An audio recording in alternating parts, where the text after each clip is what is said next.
Hey everybody, happy Friday. Happy Friday. I'll just pick it on B a little bit, which is a really good pastime. We're super happy to be back. Apologize to everybody that we didn't do a live last week.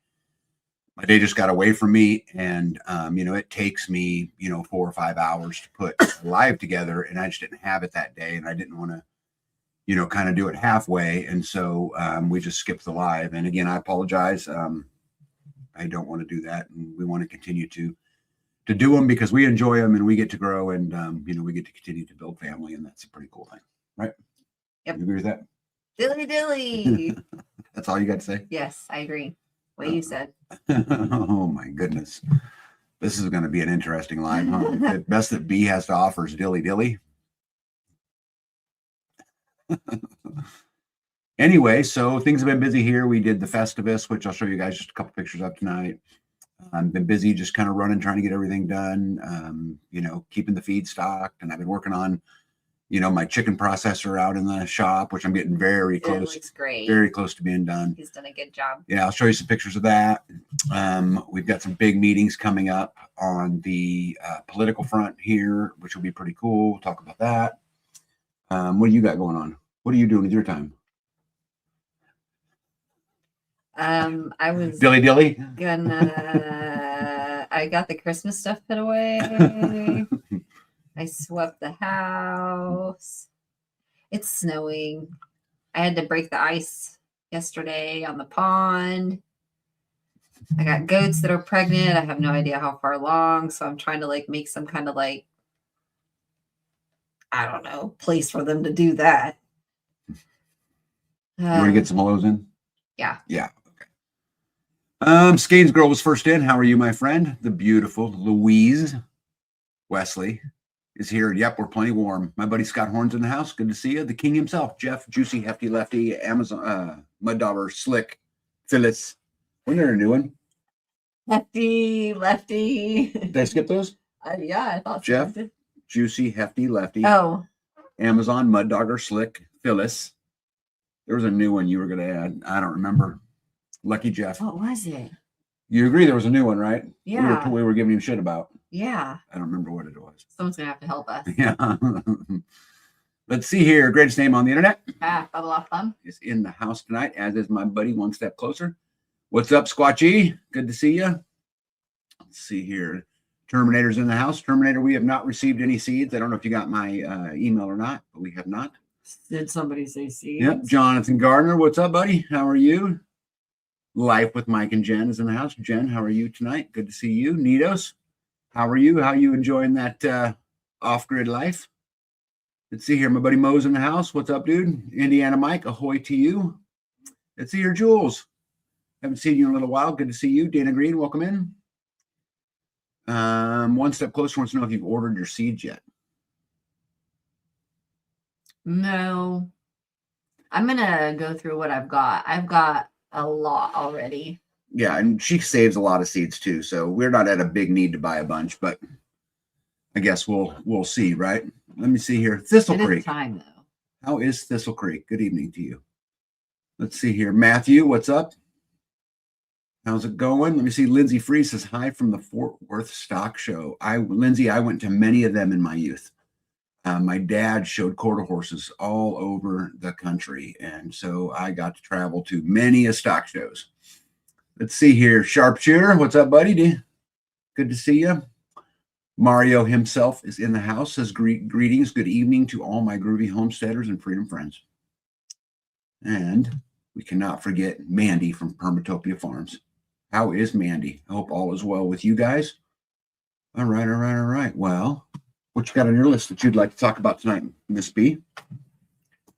You don't even have your book. I don't even have my book open. Sorry. She opens her book and money flies out. I know. That was from Indiana Mike. He was like, here, have some money. And I was like, no, thank you. And he was like, you're going to take it anyways. You have men giving you money? Yeah, because we ordered that pizza. Oh, okay. And I asked him to go get it. And I was like, if you went and got it, bud. And he was like, I don't care. I'm giving this to you. And I'm like, no, don't. It's okay. And he's like, you are going to take this. And I'm like, no, but it's okay. And he's like, nope. Well, so I found out today, actually, just like not long ago that my niece died. So she was on a trip, and they were 40 years old. yeah, that I don't know a lot of details yet. So she was on a trip with my sister, and she was sitting in a chair and became unresponsive, and they called the paramedics, and they came and tried to resuscitate her, took her to the hospital in Nevada somewhere, and they couldn't resuscitate her. So my sister, my oldest sister, this called and said that she was died. So I just found that out. That's a shocker. I meant to bring I had a neighbor give me a Bible with my name like printed in it. It was beautiful. I take it out of the box, look at it, put it back in the box. I don't want to. Is it bad to carry it around in a box so that you don't get it all dirty? Well, one really cool thing about community is things like that happen all the time. Oh, it was beautiful. You know, it made me cry too, because the last time I was given a Bible was my mom gave me a Bible when I became an adult. She was like, "All right, here you go." Did she see you cry? Yeah. You were such a softie. Yeah. So, anyway, but I meant to bring it up and show you guys because it was really nice. It's a study Bible, so you can study. Hey, I want to welcome in Jane Marie real quick, and let me see here. There's someone else in there. Starla Dope, good to see you. There you go. I got it. And my buddy David's in the house, and David is an interesting guy. If you guys can get on Facebook and you find David Strom, he's got a lot of very interesting posts. And we do not agree on everything, but we agree on a lot of stuff. So he says died suddenly. Do you know whether she was vaccinated? Oh, I have no idea. B didn't have a really tight relationship with her or anything like that. How long has it been since you've seen her? Oh, in person? Mm-hmm. Quite a while. Years. They lived in Arizona. Oh my goodness. Oh, yeah, there's a lot of those. Nito says that tag, we had a bit of a hiccup working on it with a tech with Lion. It was discovered that the communications portion of the wiring was bad. So not communicating properly, just received the replacement. What was it doing? How do you know the communication was bad? Did it keep losing signal? Yeah. Yeah, and Terminator says, tag, it really works when your local community gets together to fight certain developments that are a danger to the community. Oh, bud. I could talk about this literally forever, Terminator. You know, we have a beautiful community here, and I'm so proud of them in so many ways. And I, they frustrate me too, and all of those great things. But I can't tell you how proud I am. And, when things come down the pipe, we can literally put together an army, not in a violent way, but we can literally put together. The minds. Yeah. And make a big dent. And there's so many things that we've been successful with here locally, trying to reclaim, our freedoms that I couldn't be prouder. And I've said it many, many times. If this is as good as it ever gets, it was worth every bit of the effort. But yeah, I could talk about that forever. Yeah, Mario says, "Hey, B, I'm sorry to hear about your niece. Sending blessings and prayers to your family."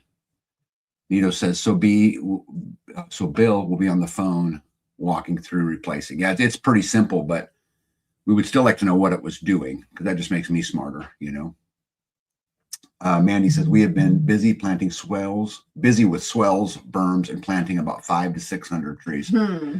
Yeah, we've done that. There was a time not long ago that I decided I was going to order 800 trees, and they were little. They were all just, little. Put them in the ground. Yeah.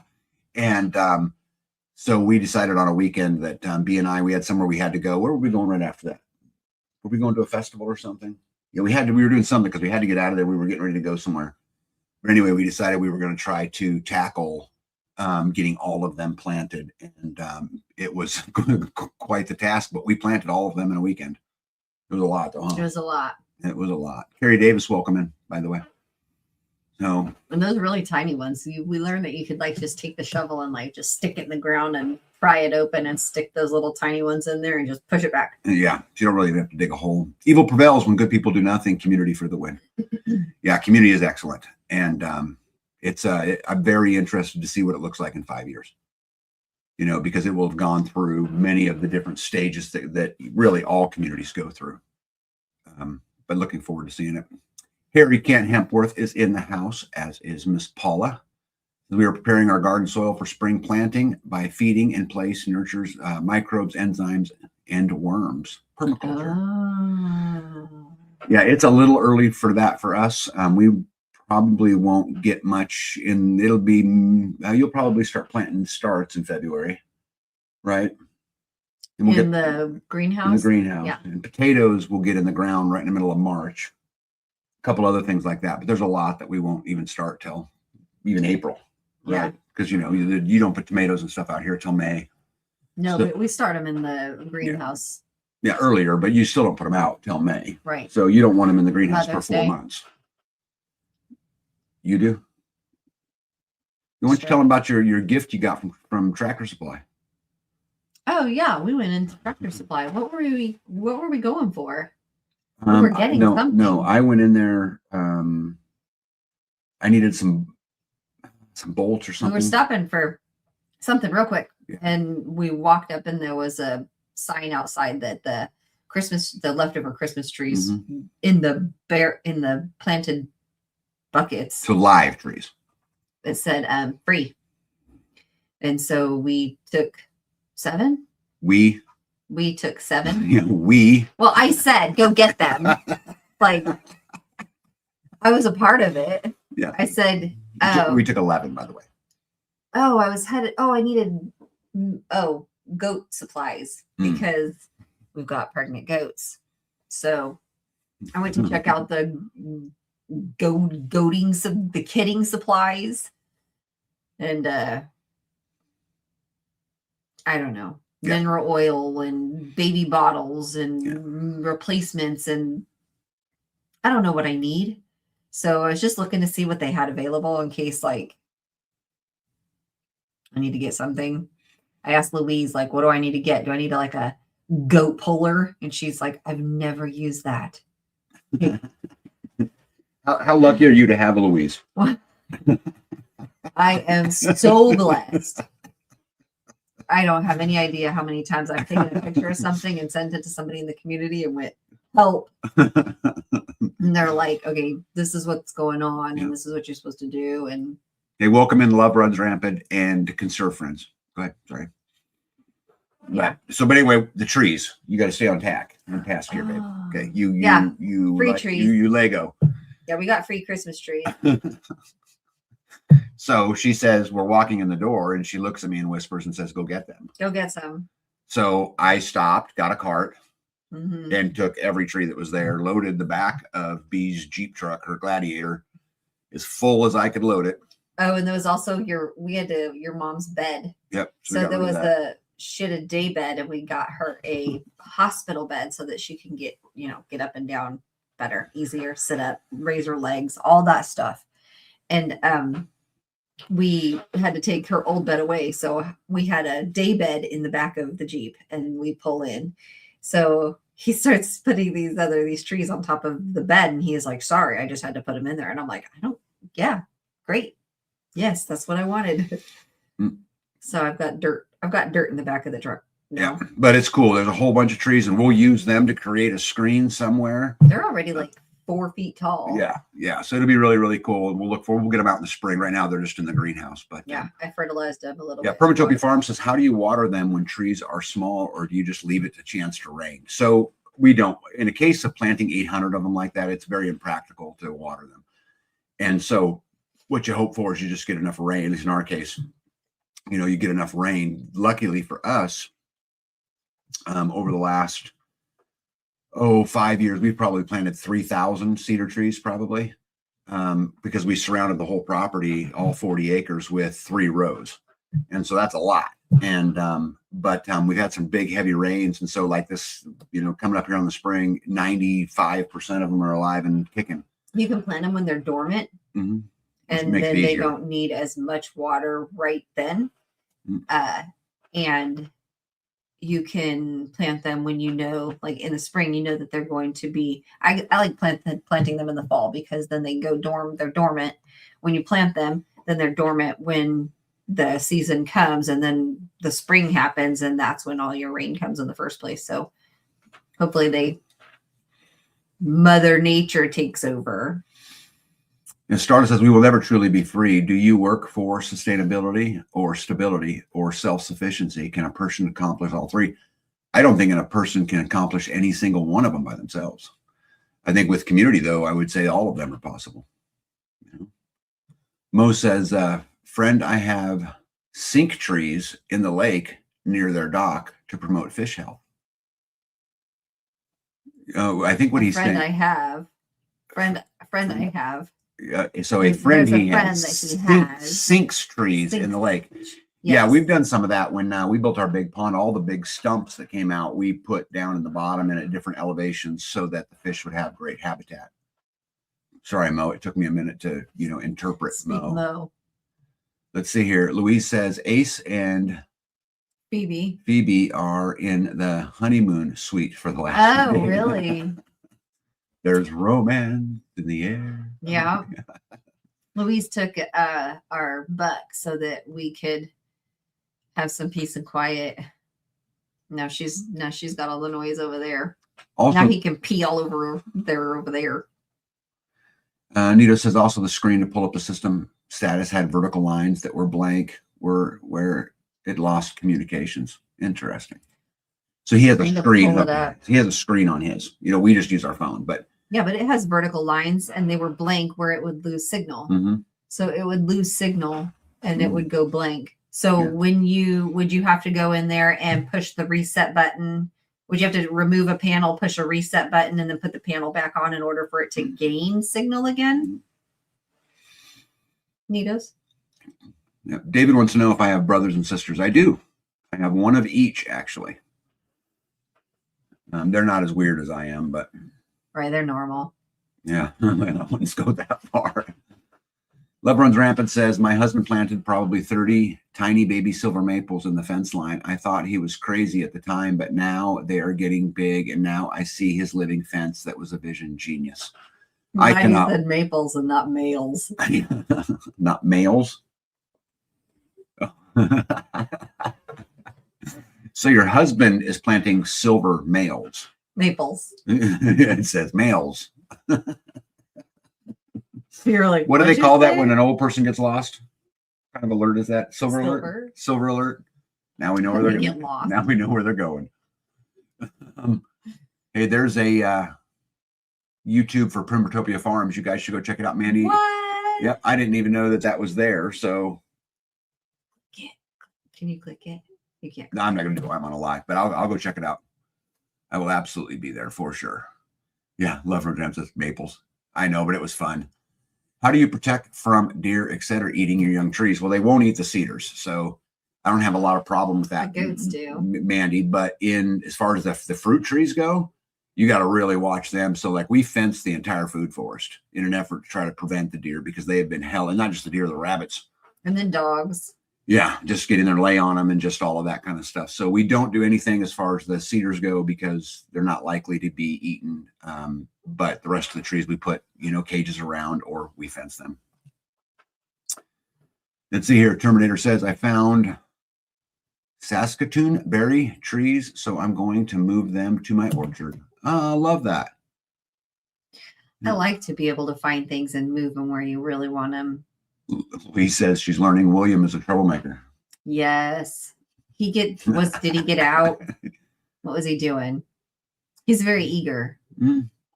Oh, look at that. My friends Gratitude to Grace are here tonight, just listening and learning. I am super glad you're here. Let's see here. Self-sufficiency, I do not think anyone can accomplish it. Can any of us grow black pepper or salt, etc.? There's always something we need that we have to depend on a business, oil filters, etc. Yeah, I think that really comes down to the definition of self-sufficiency. I mean, I think at the end of the day, you can live without oil filters, right? So can you maintain, I think is the question. As far as the salt and pepper goes, there's all kinds of things we can grow from the pepper perspective, but from the salt perspective, there's people out there who live in or have salt. I mean, there's big salt mines all over Kansas where I live. So maybe not everywhere. Gypsy says he calls him Slick Willie. Yeah. Slick Willie. Yeah. B, do you cold frame or just your greenhouse? Just the greenhouse. Mo says, my neighbor planted 100 walnut trees about 30 years ago. That's done better. That's done better than their 401k. Yeah. Nito says sometimes it did it on its own, but it was happening so much the tech and Bill had to do some tests. So they have sent replacement wiring. All right, cool. Very cool. Yep, he is bigger pasture with 2 girls and staying in now. That's good. Let's see here. What is up, Rabid Coyote? Good to see you. All right. Well, you want to get to some pictures? Sure. Stuff going on the farm, and then we'll do good news. I know everyone's excited about that. And if you didn't think the world was a mess before, oh my goodness, is it a mess now? There are so many things going on, and it's so hard to determine what's real and what the real motive is. And I spent the entire day today trying to read into the things that are going on in like Venezuela and that, trying to really understand it. So it'll be interesting to hear your guys' perspective when we get there. But if you guys remember, I was building this processor, right? And so the goal was before all of our chicken cones. Is this the first picture you've shown? I think so. And I'll show it where it is today. This isn't it. But anyway, we would screw our kill cones to just this piece of metal.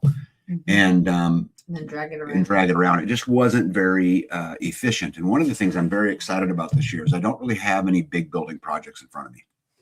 I don't have a community building to build. I don't have a barn to build. No. I don't have any of those things. So what I'm going to work on doing is really leveling up all of our infrastructure. So this is just one project. It was cold outside. I could work at my shop. B needs a better chicken processor. So my job is to go out there and build it. So I just thought I'd share a few pictures with you guys on how I built the drain. Well, this is ultimately where the blood will drain to, but this just shows it before I've welded it and all of those kind of things. And so if you can look, that's my wood shop, and I just sit in here and work all the time and watch podcasts. It's one of my favorite things to do. And I have to tell you, besides, hanging out with B and that here in the house, this is my favorite place to be. It's dirty because he uses it. I use it all the time. Yeah. And actually keeping it clean is kind of a full-time job. But this will fit 14 kill cones on the 2 sides and then 3 turkey kill cones. But as you can see at this stage, it doesn't even have a tongue for the trailer. There's a lot of stuff there's no roof on it. There's none of that kind of stuff. But as we go on. Why would you need a roof? Keep the water off of it. Keep the water off your cones. Did you notice that your cones, even though they're galvanized steel on the backside, they're rusting? And the reason they're rusting is because it sits outside and that rain goes down that seam and that water just sits back there. So if I can keep the water off of them, they will last a whole lot longer. But as you can see, I've got it all in paint. I've got the roof on it. I've built the tongue out the front. And so I've only got 7 cones on it because just being direct, it's all I own.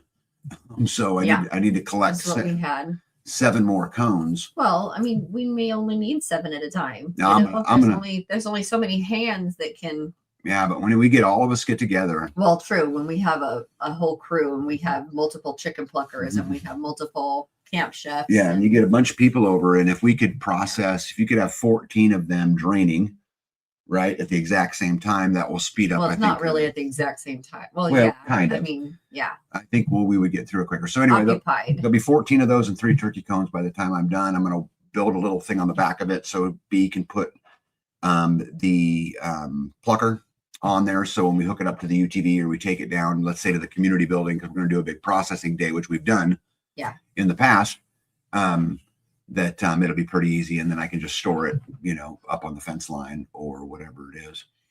But there's the ceiling. And what's really cool about this project, let me go back. The only thing I went and took money out of my pocket for was the jacks on the front of it.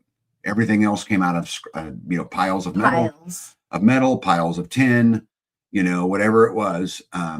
So I really only have 2 jacks on the front. Oh, nice. You're taking pictures. Those are the turkey kill cones. Yeah, look how big those are. Now, B's not very big, just so everybody knows. She's vertically challenged. So they look a lot bigger on you than they would on me. They're big. But are you excited about them? Yeah. Because you didn't have any I've turkey not cooking. had any. No, we've You had always to borrowed hang them. them before, and Yeah. we did use Louise's last time, but it took, I think, two guys. There was one holding the bird up by the legs, and then there was one trying to like push the wings together to try to push the bird into that cone, and it was a chore. I think there were 3 guys working on that one bird trying to get it in the cone. Love Road Rapid says, So, you're a real bee with yellow wings. mm-hmm. I got my bee hat on. Love Road Rapid, you're quick. It's taken me a year to come up with that. But pretty cool, right? Yeah. We had the Festivus. I just took a couple pictures. I didn't do a lot of filming of it. Just kind of our holiday to kind of hang out. So I just Yeah, they did a good job. It looks great. Yeah. Got decorations, beautiful tablecloths. Yeah. There's MMR with her Christmas gear. Yeah. Yeah, it's Yeah, pretty she cool. did a great job. Yeah, it's a lot of fun just hanging out and eating and doing our thing. It was pretty cool. And it's funny, when I look at the pictures, I can see all the different conversations that go on. So, Mm-hmm. you know, we look forward to the next one. Will be in the spring. Do we have a date yet? Do you know? I don't know. Jen, do we have a date yet? I'll get to the bottom of it. Yeah. Yeah. Now I don't know if maybe I didn't see it or not. Is Real Tradwife in here tonight? Sharpshooter was in here. Sharpshooter was, but if Real Tradwife's in here, date, do you guys have a date? There we go. April 11th. Okay, the celebration of life, the spring get together will be April the 11th. What's Jen cooking, by the way? That is lard. Mm-hmm. Yeah, rendering it down, right? Yeah. How much? And look at how it's so meaty. Yeah. It's so there's so much tissue in it still. It didn't render down nearly like the others. How much did you guys end up with? I'm not sure. We Mhm. rendered it down the first time, and then it's still sitting over there. So you just got to render it again? Sorry about that, Jen. I haven't no follow through with me. I've been a little preoccupado. Yeah, no, it's still sitting right where she left it. We got I was dry rendering it, and because that's how I have done it in the past. I've wet rendered also, but I had What's issues. the difference? You put water in it. Okay. So one has water, one does not. Yeah, you put water in it. And it had I had issues with me not getting all of the water out, or all of the moisture out. And so it had spoiled pretty faster than I had thought it would. And so then I had started sticking it in the freezer. Well, it would take up a lot of freezer space, and you shouldn't have to put lard in the freezer. Mm-hmm. So it should go in a jar and on the shelf. Well, and then I started doing it dry, and it like was smoking, and in the room was smoky. And so I do that. I typically do that outside. But anyway, Jen went over to somebody's house, and they just so happened to be rendering lard at the same time, or tallow. And she goes, "Why are we not wet rendering it?" And I was like, "If you want to try it, you can try it." But I've had issues with that. And so we did one where we had strained that and put it in there, and then we'd take it into a pan, and then we'd taken it and put it back, strained it, and then taken that and put it back into the pan, put water in it and salt, because I guess that will coagulate some of the stuff and fall and then separate, and then rendered it a second time and got more from it. And these big chunks, I took the immersion blender and went over it to kind of break some of it up.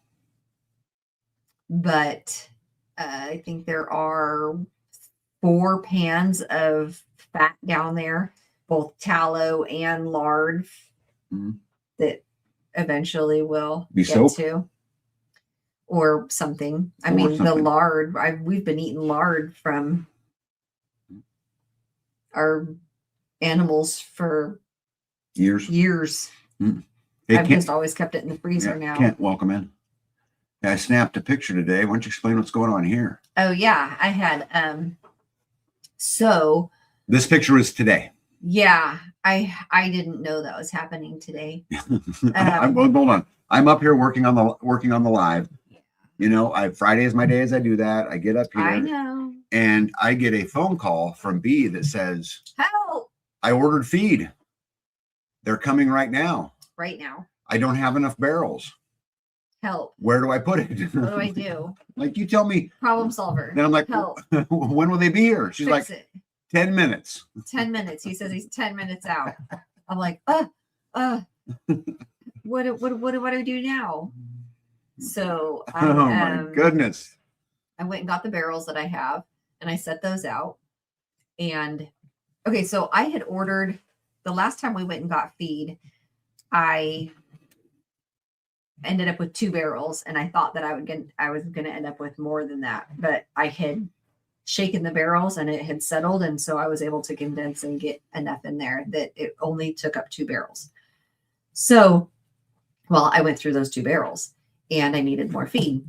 But before, when I first got the first 2 barrels, when you helped me do that, I called them and I said, hey, I need another load of the same thing that I just got. Can you hook me up and let me know when it's ready?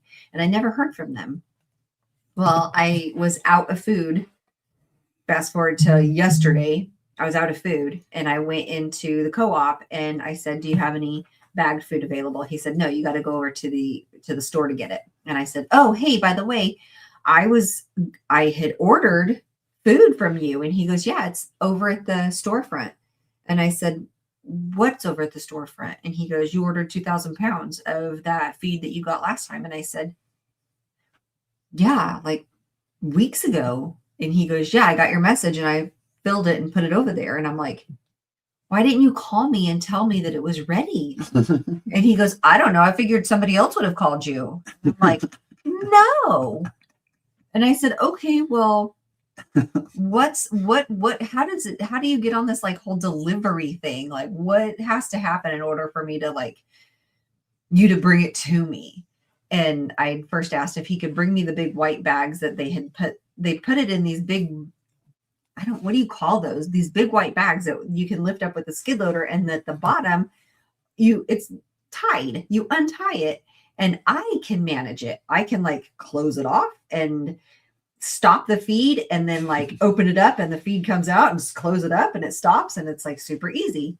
I could do that. And I said, can you just bring me these white bags full of food? Like, 1,200 pounds each bag. And he goes, no, we don't deliver like that. And I said, well, how do you deliver? And he goes, in a big truck with a boom, and we can like put it in your container. And I said, okay, so my container's not ready. I have blue barrels. And he goes, well, we don't like to do that, but we could take our truck and deliver it into your blue barrels. And I was like, well, let's just do that. That sounds like an easy plan. Let's do that. So I said, but you said that you have this 2,000 pounds somewhere at the storefront. And he goes, oh yeah, that's fine. I'll just dump it into the truck and bring it to you. And I said, okay, well then can you bring me 3,000 pounds? And he said, yes. So like today, 3,000 pounds was like $300 of this feed was like super cheap. And he calls and so I get this phone call. I thought it was going to be like a week before they bring this to me. And I have 5 barrels I need to wash so I can use them, because when I got them, they had fetal pigs in them, is what I was told they were. With like, by the way, from a bratwurst factory. Yes. Just so you know. And it had like some kind of love them bratwurst. Some like sediment in the bottom. And so I have to wash them. So I had 7 barrels that were clean and ready to go. And the guy calls me. He says, I'm 10 minutes out. You have a gate. Can you get the gate? So that's when I called Tag, and I'm like, I help, because they're 10 minutes out. I only have 7 barrels. I ordered 3,000 pounds. And I wasn't ready for it. I didn't know it was going to come like literally hours after I had ordered it. So Rowdy goes, I'm busy, figure it out. So I figured it out. I got the 7 barrels out. The guy showed up. I went to the gate, brought him to the barn, and I said, I would like to put the feed into these. And he goes, okay. And I said, and whatever's left out of these 7, I'd like to put it in this barrel, and I can hold, or in this Bag. this white bag. And you have to hold it up by the skid with the skid loader or the tractor or something, so that because it doesn't have a form, it's just a bag. And so he goes, okay, we can do that. And so this truck, he pulls up to the barrel, and he uses something in the truck, moves this boom over to the first barrel. And then he gets out and he goes over to this box that's on the back, and he touches something. And then he comes over and he's at this device that looks like a cell phone. And he just stands at the barrel and he like fills it with his phone, and he goes, fills it all the way up. And I shake it, get it all as much in there as possible. And then it fills all, and then it fills up and it stops. And then he gets in the truck and he sits in the truck for the rest of the 6. He just literally, like, from his phone, he knows how much filled that barrel. Mm-hmm. And so he just goes to the next one, pushes a button, fills, and then goes to the next one, fills it. And then I'm like, why have I not been doing it this way? Can I ask you something? How long ago did I ask you to inquire about delivery? I didn't want to. Just answer the question. That just seemed like a lot of work. Answer the question. How long ago? I don't know, like a couple days. Come on now. Come on. Yeah. It's been a minute. Years. I would suggest years would be the answer. Years. Who is not having their feed delivered to just have it delivered.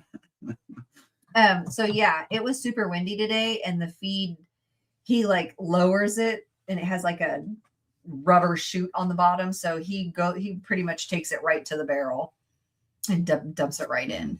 So there was the only bit that got spilled was from Tag-a-lag ding dong here in the skid loader. He was like, so I did help you. You had to, yeah. Oh, I didn't. Oh, so you didn't have to figure it out. Well, got it. When it was all loaded. Don't you guys love how the whole story comes out? When it was all loaded, I said, I'm going to go get into your skid loader and move those barrels. And he said, I'll help you. Don't touch the skid loader. Just plug it in. And did I help you? Yes. Did you get it all done? Yes. Okay. So you didn't have to figure it out. I got and I told you years ago to have feed delivered. I got it all loaded into the barrels. And if I had one more barrel, it would have fit the rest of it. I did have to use the bag for basically what the equivalent of a barrel. Yeah. So for me, what this does is it just identifies that I need to upgrade our infrastructure for feed. And I have everything I need to do it. I just need to go do it. And so one of the things we'll work on next year is getting it. Yeah, getting it this year in the spring is getting it to where the truck can pull up, fill a gigantic bin, to which then, goes into the barn. And then from inside of the barn, she can fill buckets or fill whatever she needs to fill. And for me, it's just about, cut out the whole, it'll cut out all of that. Mm-hmm. It'll cut out all that energy we spent. How much time do we spend today dealing with feed collectively? Oh, a couple hours. So if I do this, what will happen is that's zero time. The time is writing them a check, right? Yeah. And that's it. And so, but I've got to work some fans in, because one of the problems is that it's humid enough out here that if I just let that grain sit in that big old bin out in the, out in the sun, it will mold likely. So I need to be able to move some air through it. But Thistle Creek says, B, you need a grain hopper. And what's crazy is I've got one. Thistle Creek. I bought it in auction, but it needs the top repaired. And it just hasn't a project that I've dealt with yet. But I definitely will get that done this year. But we were pretty lucky. Do you know how much would hold that? 3 tons probably. A lot more than you ordered today. You think? Mm-hmm. I'm guessing it's a 3 ton. So we'll see. But and then in Kansas, 2 minutes later, it was snowing. Yeah, that's why I was like, we're supposed to get like, no, I'm gonna go plug in the skid loader and move that feed. Yeah, it came just like that, and it's snowing now. Yeah, for any of you guys that don't know, This picture is taken from the same room we're sitting in, which we call it the crow's nest. And it's my office, and it's the only room that's at the third level. But I can pretty much oversee most of my farm from up here. The building right behind the brown roof you see right there, the little tan building is the chicken coop. The green building is the turkey coop, and the gray and brown building you see over there is Bee's cow barn. Yeah. And hey, real quick though, I didn't make sure I don't forget. Welcome in Rhonda. Hold on, I missed somebody. Also welcome in Barbara. Good to see you as well. And Romans 8:28 girl. Good to see you too. Okay, sorry. So yeah. So this is basically Bee's farm, and that's where all of her animals. That's paddock 1. And so from there, she can, by opening gates, can move them to different paddocks and things like that. Yeah. If you on the other side, next to the fence line there, you'll see Sanford Row. This is where I've got pallets of all kinds of stuff. It's not junk. Your chicken processor that I'm just about finished. Guess where it came from? Right there. Junk. Piles of metal and piles of things. And yeah. you are not homesteading if you don't have a Sanford Row. If you don't have piles of metal I'm telling you, it's just how it works. And a propane tank that doesn't Yeah. work, it still stinks. I don't know how. If the valve is open, yet it still smells like. And how long has it been sitting propane. there? I've got 2 propane Years. tanks that are not rebuildable because of the here. I don't know if this is true everywhere, but here in Kansas, if the identification plate is missing, they won't fill it. They won't build it. They can't. They said they can't even fix it. No, they won't do anything to it without that plate. And so I bought. I didn't know this at the time, but I bought propane tanks at auctions because, man, buying a brand new one, which I did actually bartered for it, but for the community building, but it's $5,000. Yeah. I didn't pay that, but because again, I bartered for it, but it's still $5,000. The 1,000-gallon tank that I have on the side of my house, I paid $234 for it in auction. And then I took it down and had it rebuilt. That was about $400. So I had, $600 or $650 in a 1,000-gallon tank. It's way cheaper to do that. So I'm always looking for propane tanks because there's a lot of things I can run with them. Bee's barn, I can put a propane hot water heater out there. And, as she's going through and they're having babies and she's doing the stuff to have access to hot water out there, would be absolutely great. Yeah. Jen says that's a boneyard. Yeah, and Loverum Dram says that's just a hardware store. I see. I agree. I totally agree. Yeah. But, it's come in handy. Yeah. It's also ugly. Well, and then you gotta move it and mow it and then put it all back yeah. Because otherwise you lose your stuff in there because you can't see what's in there and the weeds go and take over and then you're like, there's wire in there somewhere. That's why I try to put all of it on pallets the best I can to move it around. So I can just pick it up the skid loader, move everything out, mow, and then put it all back. It just makes it easier, right? Yeah. So anyway, just gotta purdy it up. Got to purdy it up just a little bit, but yeah, or take it off the driveway. Maybe put it back behind a building somewhere instead of driving down the driveway. Well, and I also have a whole bunch of stuff out there that don't belong to me. That's true. Because you get people who are at some different phase of moving here. Have bought land but don't live here, for example, and so they go to auctions with us too. Because the auction around here has turned into a social event. And so we all go and you never know. You come home with a water tank or you come home with something that that at some point, you'll need, but so it just goes up on a line somewhere, Yeah. Pete says, I got to move the boneyard, clean and reorganize. Yeah. You got to do that at least once a year. Yeah. If you guys remember, B and I do these goals every year heading into the year. And one of mine always every year is spring cleaning. And that's what that means. Pull it all out, restack it, stack it nice. Cause you've been picking through it all year.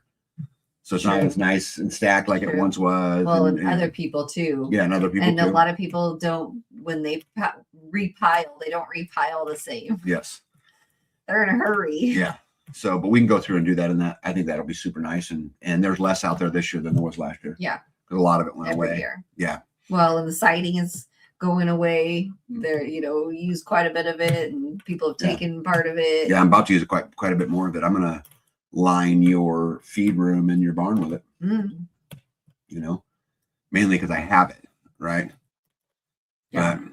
Well, and they're pretty hard for a mouse to scratch through concrete board, but they do go through plywood. Yeah. OSB. Jen says the Pushwhacker is great for that kind of space.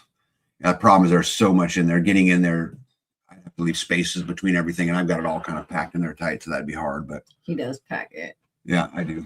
But it's good. Right. So anyway, I'm looking forward to this year. I'm going to do a lot of infrastructure grow up and level up, which I'm very excited about. And when I talk about infrastructure, that's not just electricity and water, right? I mean, those we've got pretty squared away. I've got big power. I've got big water. No, but we need to tweak the line that freezes. Yeah, I've got one of that. We need to tweak. I'm more talking about other infrastructure. I'm talking about the way you feed your animals. I'm talking about the way we process animals, the way we move animals. That's still leveling up. You know, well, it's all infrastructure, right? It's the same with the food forest, how I keep predators out of it and how we continue to grow it up. I'd like to spend a lot of time in there this year, getting it done, gardening. I hope, and I say this every year, but I hope this year we can garden like it matters and really put up some, good amount of produce and, maybe we can get the community involved in that. And that would be nice. I know there's some talk about, things like that, but so I'm going to spend my year on infrastructure and trying to finish a bunch of stuff up. Cause I've got a bunch of stuff that's half done it's half done because I had to move on to something else and some other catastrophe came up, but I've got no real big projects from a build perspective this year. So I'm very excited about that. I got 2 bathrooms to finish in the community building. Yeah. They're operational. They work. You can take a shower. You could use the bathroom. You could wash your hands. But I got to get everything you have painted. to build a wall behind. I just got a bunch of stuff. I built that already. Oh. I got all that built. But I've got to line it. I got to put shelves in those spaces. In the boys' bathroom? Yeah, the that wall that was wiggly? Yeah, I got to secure it. It's just sitting in there, but the wall's built. You said I got to build a wall. I don't have to build a wall. You got to stop it from being wiggly. Yeah. So I don't know if you guys have plans already worked out for the spring and the summer and the fall, but I love doing goals and I love chasing the goals. And I love looking at the end of the year, which one of my goals I got done, but also what got added to the list that I didn't originally have on the list. Because something comes up, right? And you end up having to replace something or build something or fix something. Or like the goats have babies and we're like, oh, I suppose that could happen. Crap. Well, like they were 5 months old. How would you know that 5 months old that would happen? Because the lady you bought them from warned you of it. And just like me telling you to buy your feed in bulk, you don't listen. She said in 5 months they're going to be knocked up. She said, watch out. Those two together, you got to separate them. She didn't say in 5 months. It was Misha that went, Bethany, that could totally happen already. And I'm like, what? Yeah. I love my wife. You don't listen, but I love her. No. You don't, do you? No. Yeah. How come? Because you're just a rebel at the core? No. Because I'm doing something else. Louise says Gypsy has ordered a lot of ancient seeds and trees for planting this spring. Yes. Yeah. I'm sure B would love to do some bartering for some ancient seeds. Yeah. What we've got here. Jen says, oh, sorry. They're talking back and forth. Anyway, should we get to some good news tonight? Sure. We're 48 minutes and 16 seconds in.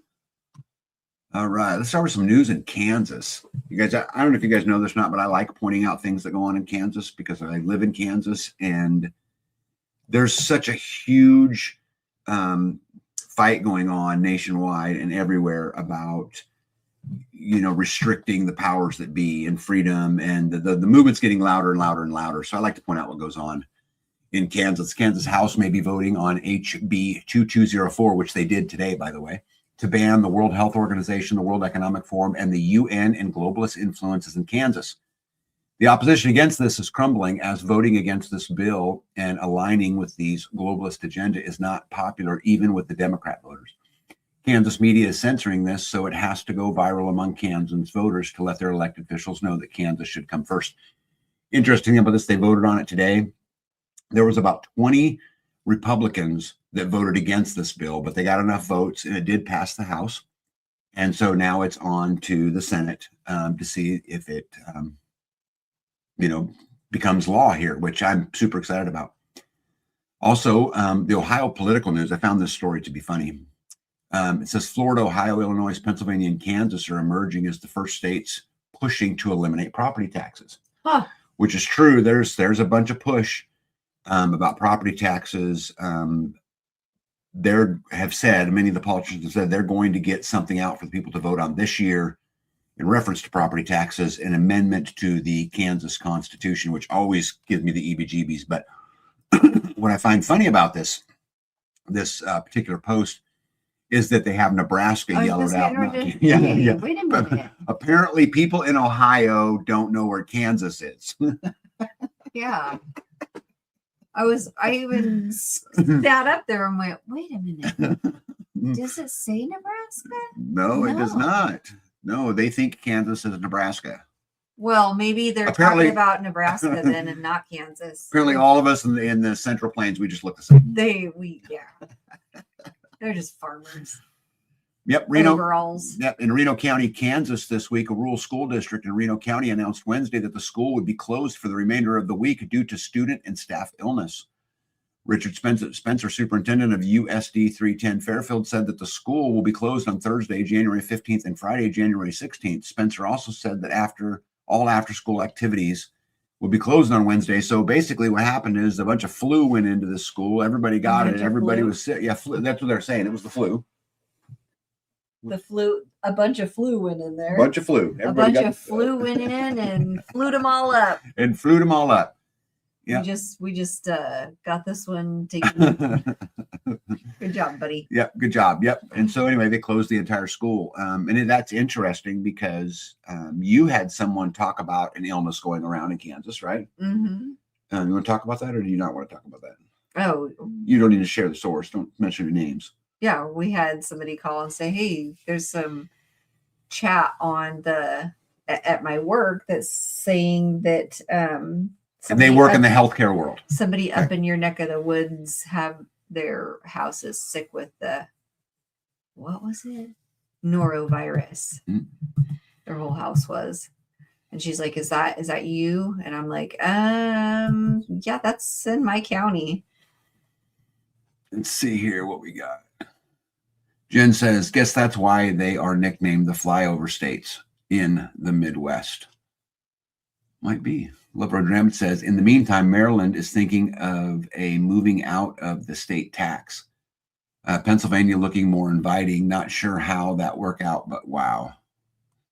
Yep, but I knew this was going to come up. Kansas acquired the Chiefs. Highly doubt you're getting rid of property tax anytime soon. Got to support those Chiefs players. Yeah, that whole deal's ridiculous. That's so awful. Yeah, totally ridiculous. Well, the truth is, Mo, between you and me, I ain't going to believe any of the states are going to get rid of it till they actually do. Even states like Florida, who seem to be a long way, you read actually into the fine print, and I think they're doing great things, right? Because they're proposing to eliminate property taxes for a homestead, meaning, the individual primary residences, but not to eliminate it for vacation homes, not to eliminate it for businesses, none of those kind of things, which I think would be a big step in the right direction. But until they actually do it, I ain't gonna believe any of it.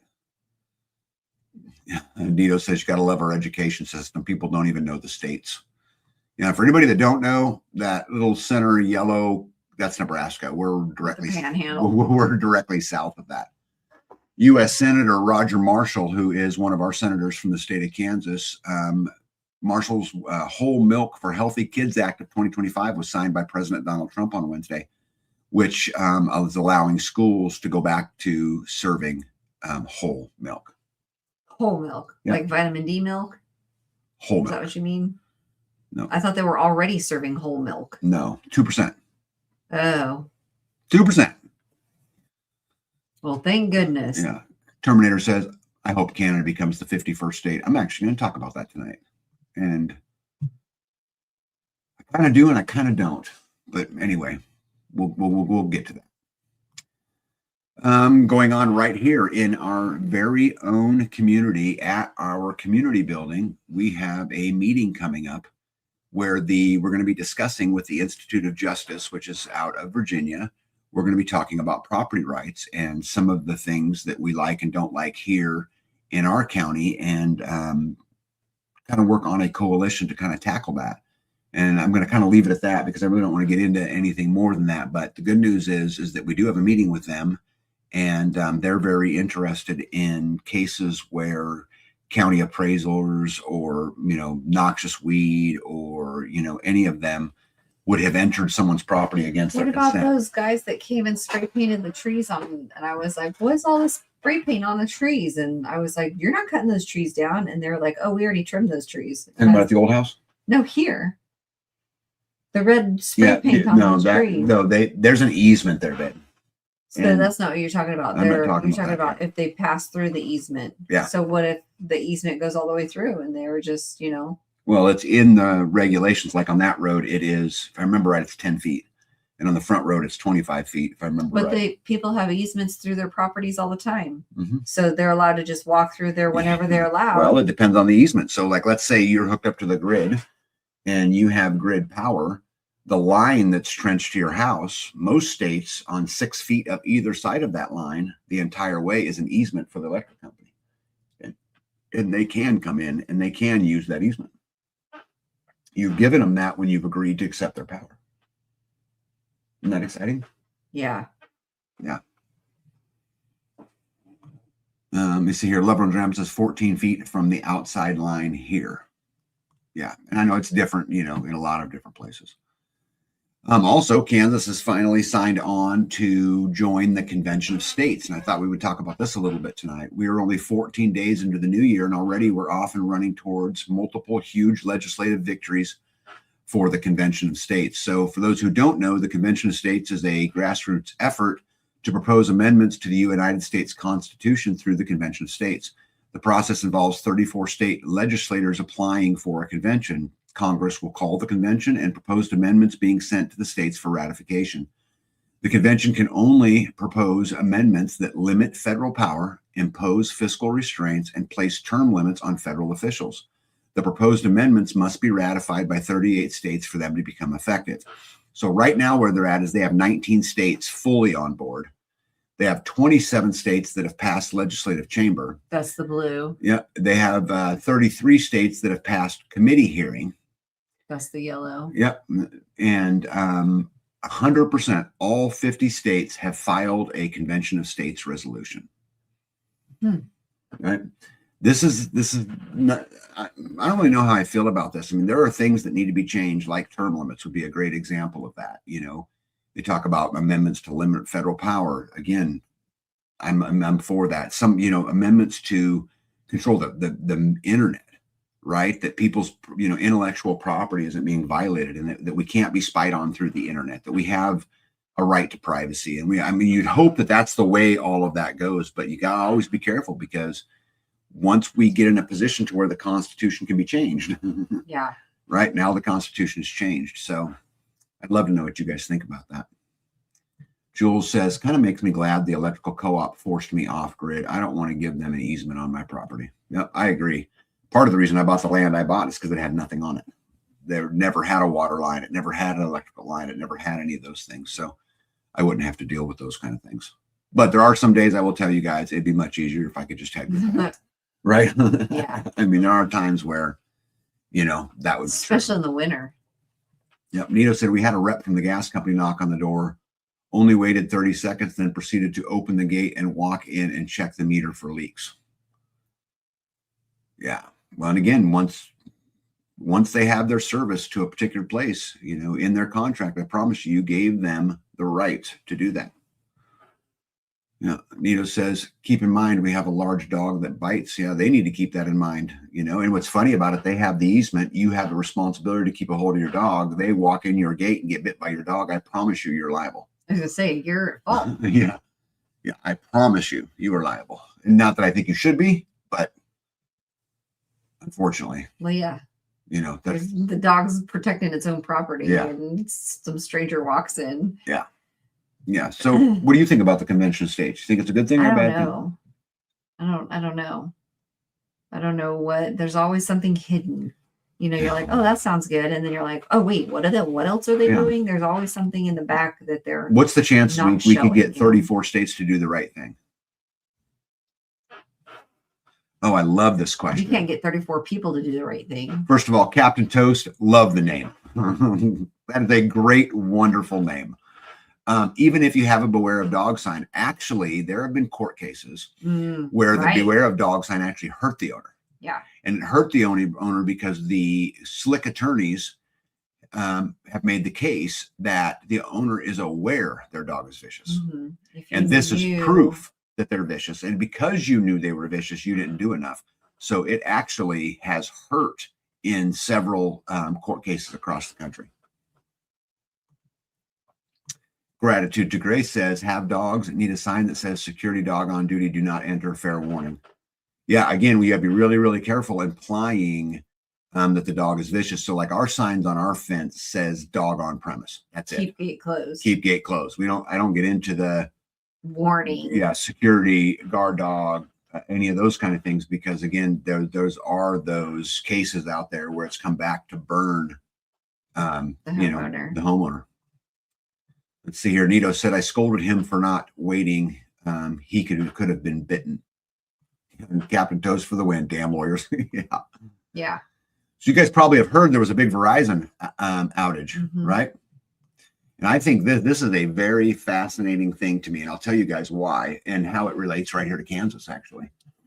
Massive Verizon outages across the United States. Verizon confirmed a massive nationwide outage on Wednesday, January 14th.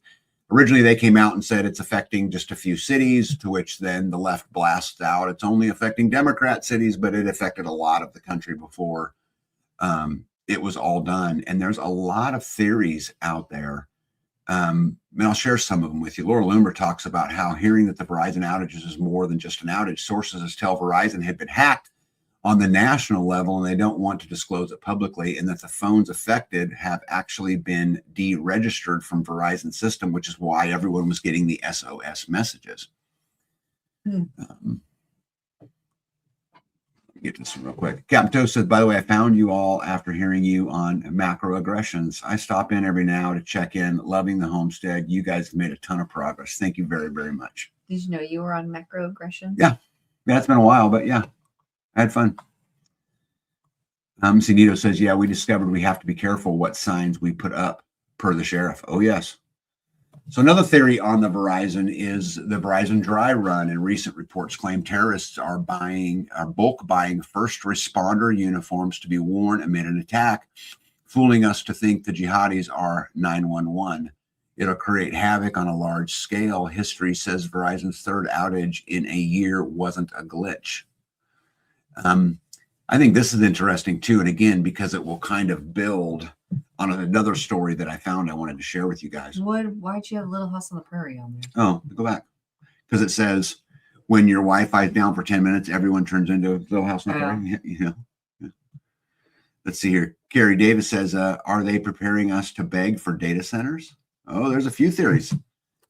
Yeah, check this one out. This one's very, very interesting. I'm going to blow the screen up so that is this what you guys can see it a little better. Yeah. The event coincided with high security activity in Kansas amid escalating tensions with Iran in 2025. In the early afternoon on January 4th, 2026, millions of cell phones across the United States flickered and died. The SOS icon that appeared on the screens from Washington, D.C. to the high plains of Kansas was more than a technical glitch.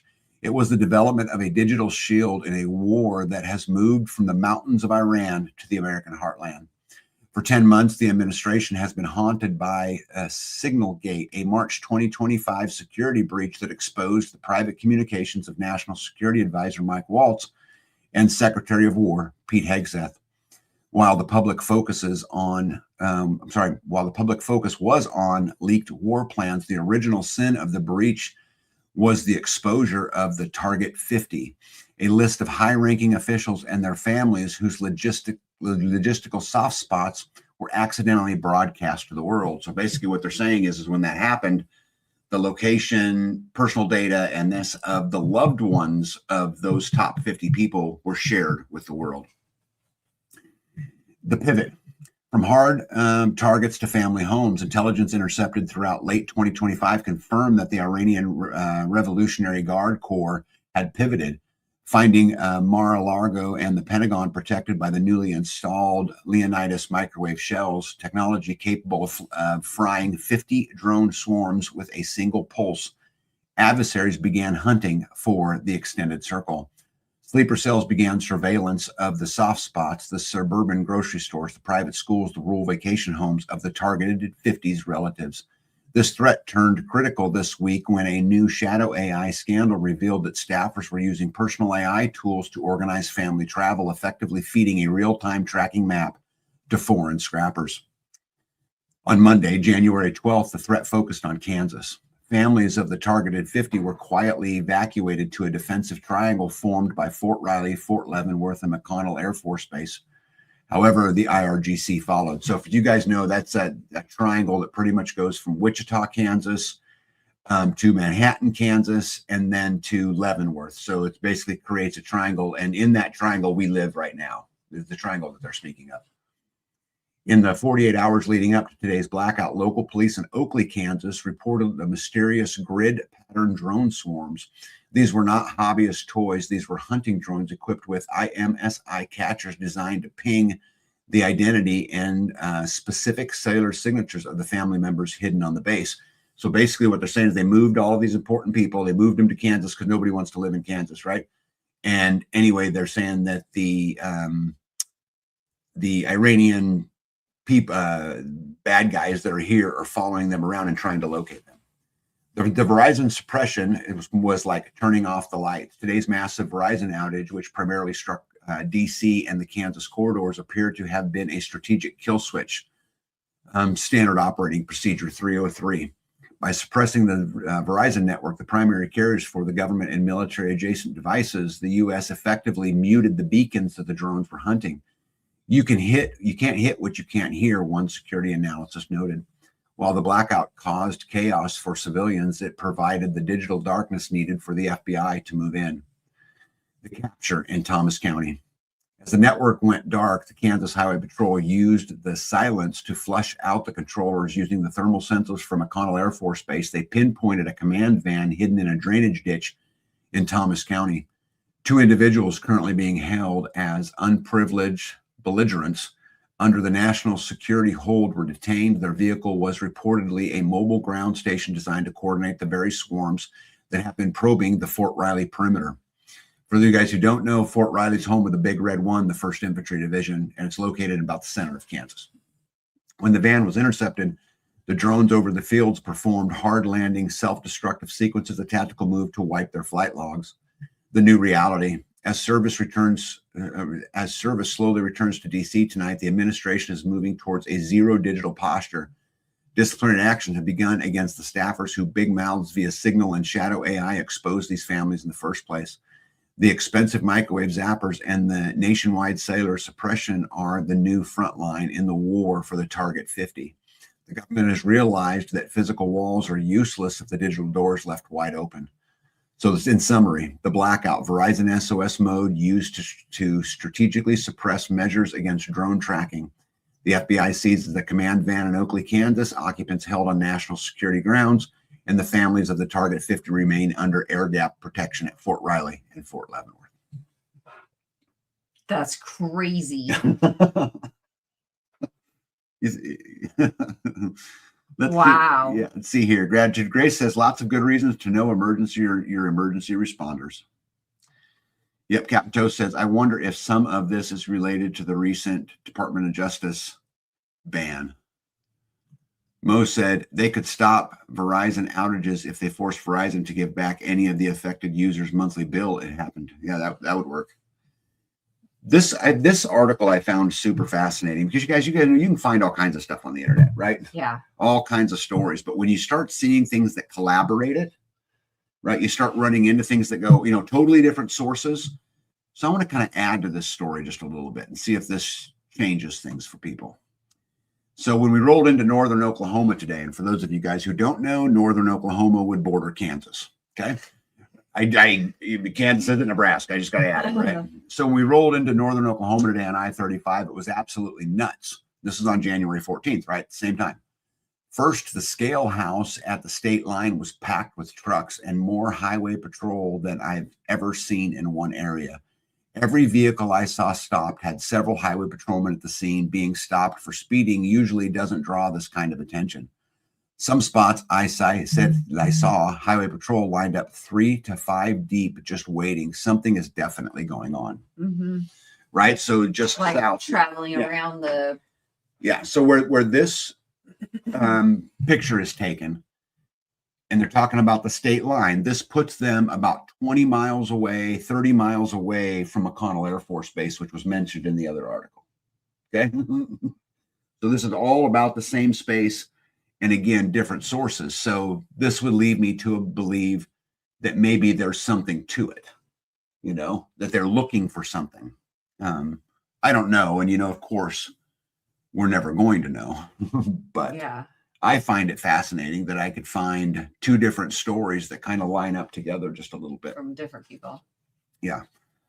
I find that interesting. I don't know if you guys do, but Gitmo TV News put out a post today that I also found interesting that said evacuate from these cities and listed New York, Los Angeles, Chicago, Philadelphia, Washington, Houston, Nashville, New Orleans, Charlotte, San Francisco, Detroit, Seattle, Atlanta, Las Vegas, Baltimore, Boston, and Miami, with one little quote that says 17 cities, one event. And this made me think back. I don't know if any of you guys have ever seen it or not. I'm sure lots of you have.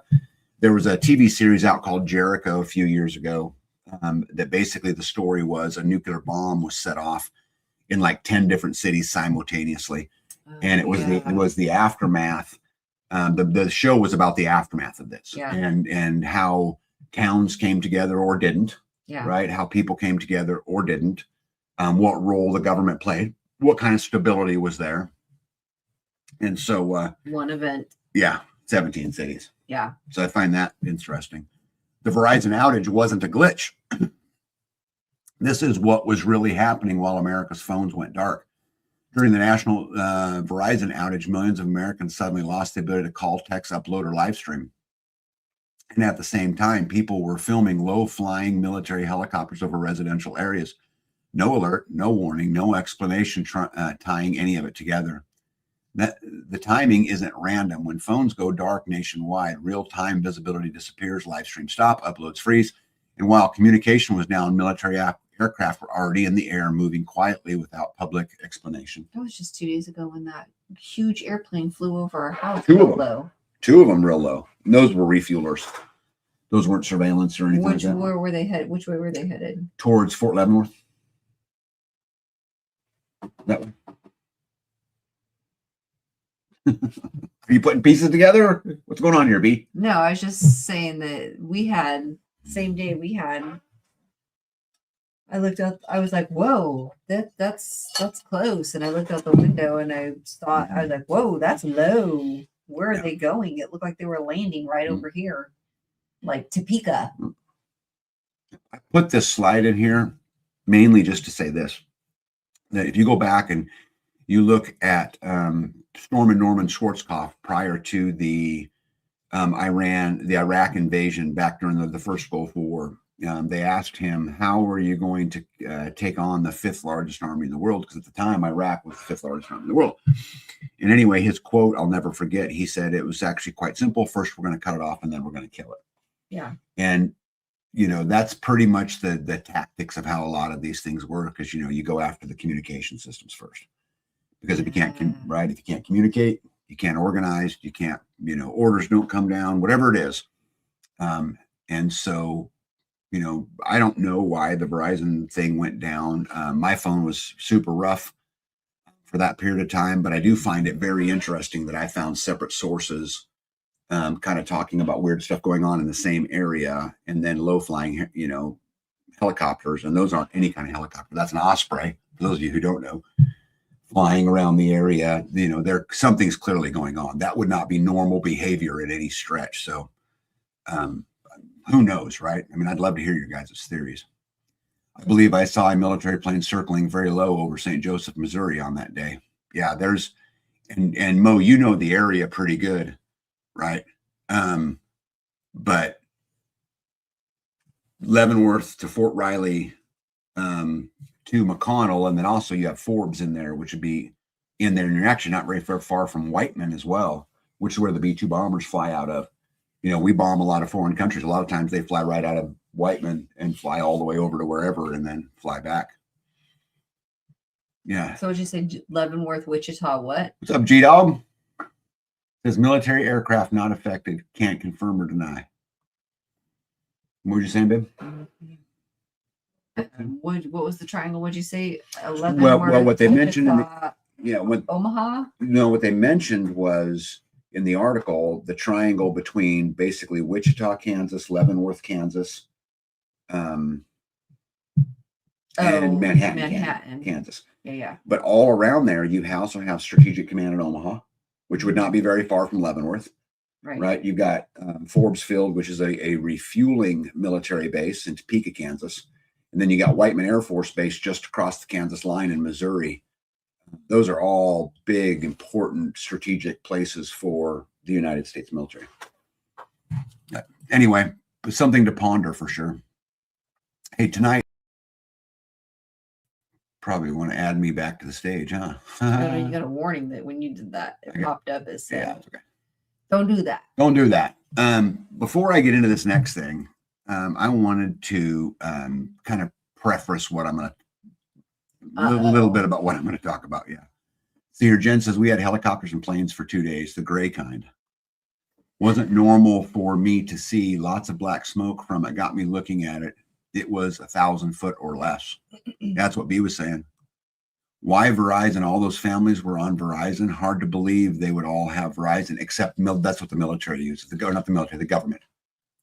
The government's provider is Verizon. Love runs around. But hey, Amy B, what's going on? Says we are in the flight path between Wright-Patterson in Dayton and Rickenbacker. We get a lot of large helicopter traffic.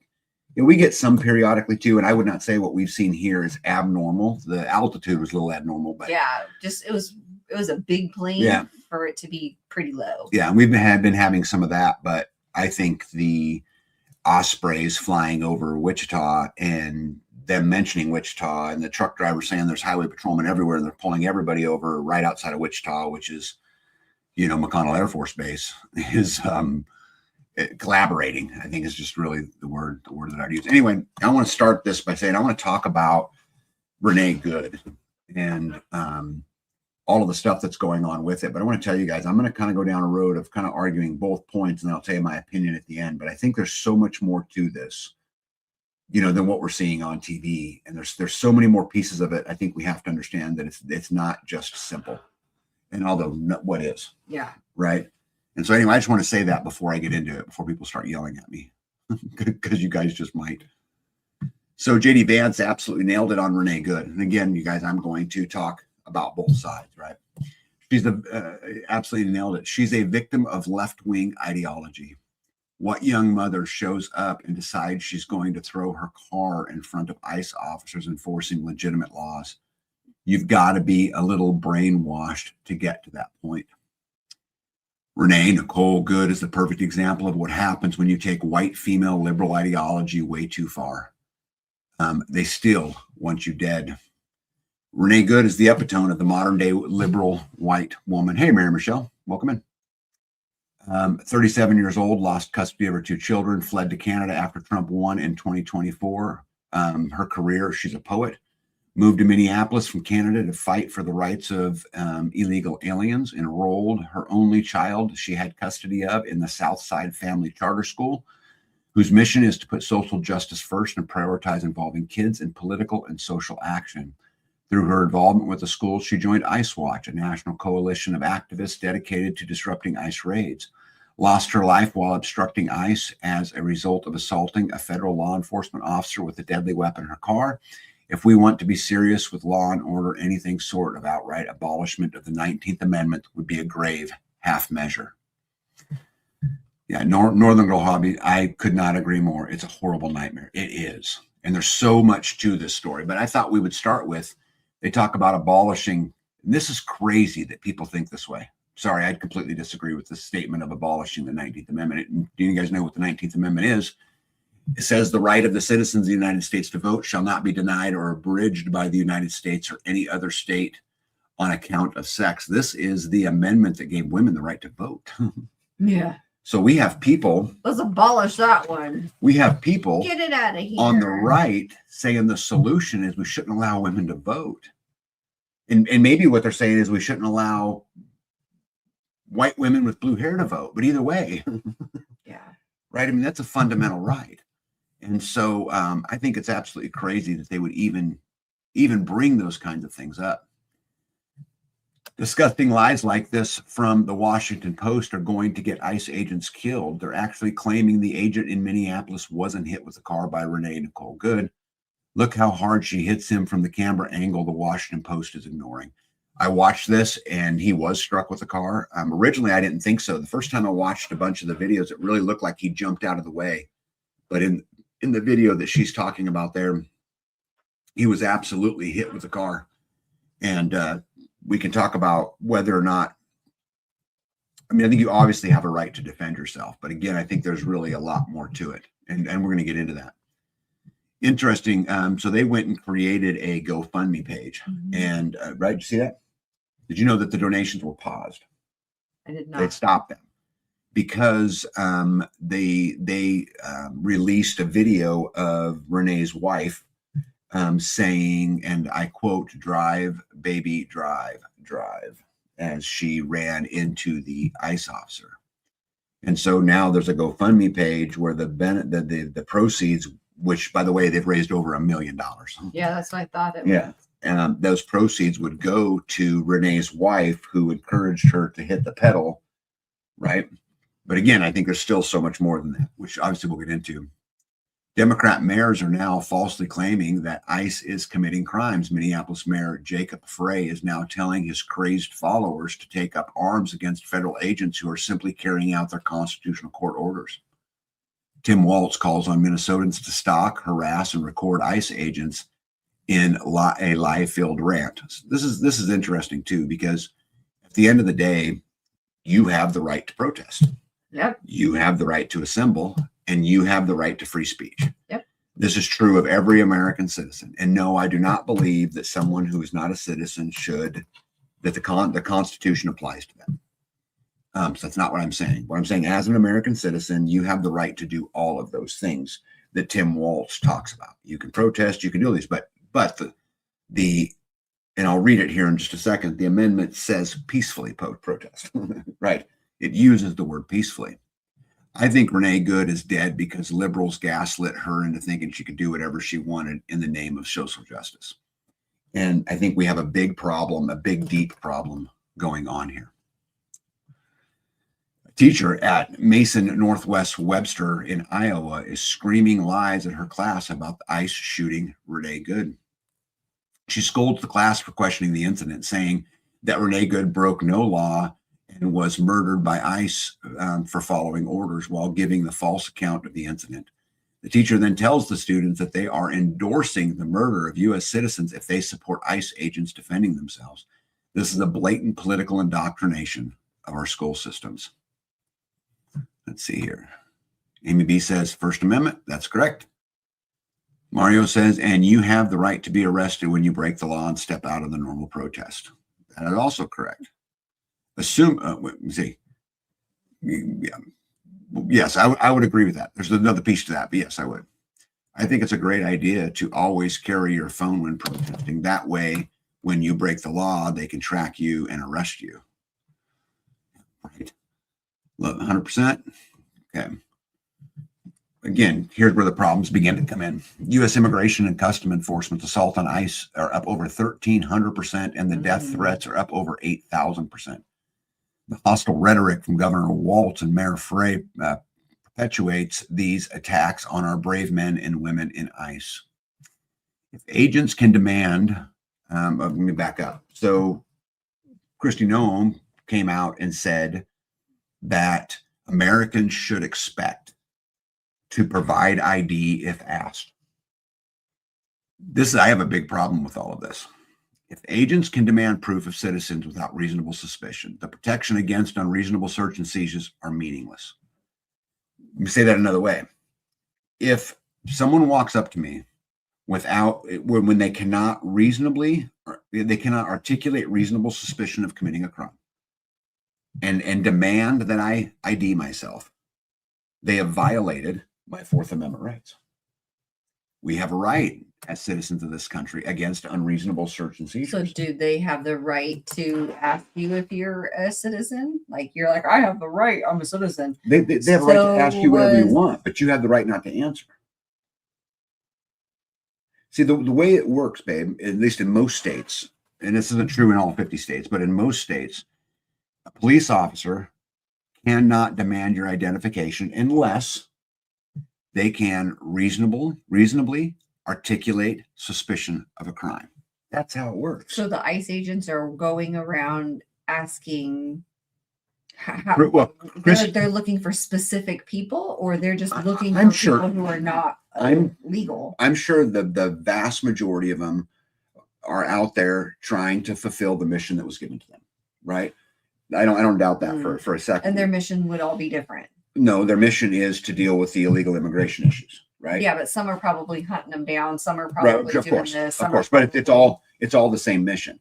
But I think my point is still the same: is that mission cannot infringe upon our constitutional rights. This is dangerous ground. right. To say, okay, it's okay for ICE to violate our Fourth Amendment rights or our First Amendment Yeah. rights. Well, I want to make sure you're a citizen. You want the rights. Well, are you a citizen? That's dangerous ground. Prove to me you're a citizen. Yep, that's dangerous ground. Or you're coming with me.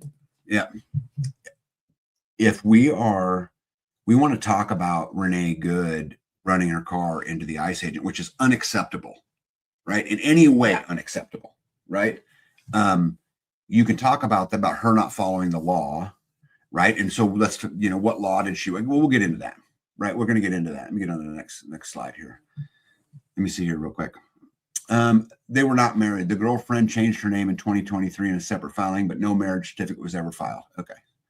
So I wonder if in the GoFundMe where that money would go, because if they're not married, then technically it would go to her next of kin, right? Which would be a child, Yeah. typically. Mo says you have the right to assemble and protest is gone for the right already. Sure didn't help Koresh, Lavoy Finnegan, or the Bundy Ranch, or the peaceful January 6th non-trespassers, et cetera, et cetera. I agree with all that. No. So I want to read you guys this because I found that this article interesting as well. It was talking about why all of this stuff is going on and the radicalization of suburban women. And you have to tell me what you think about this. There was a time when suburban women organized bake sales, book clubs, and carpools. Now they're chasing federal agents, blocking vehicles, and screaming into their phones, all calling it resistance. What is happening? It does make you wonder whether these women ever had stable, normal social lives at all, because people who do are not usually this easy to recruit into chaos.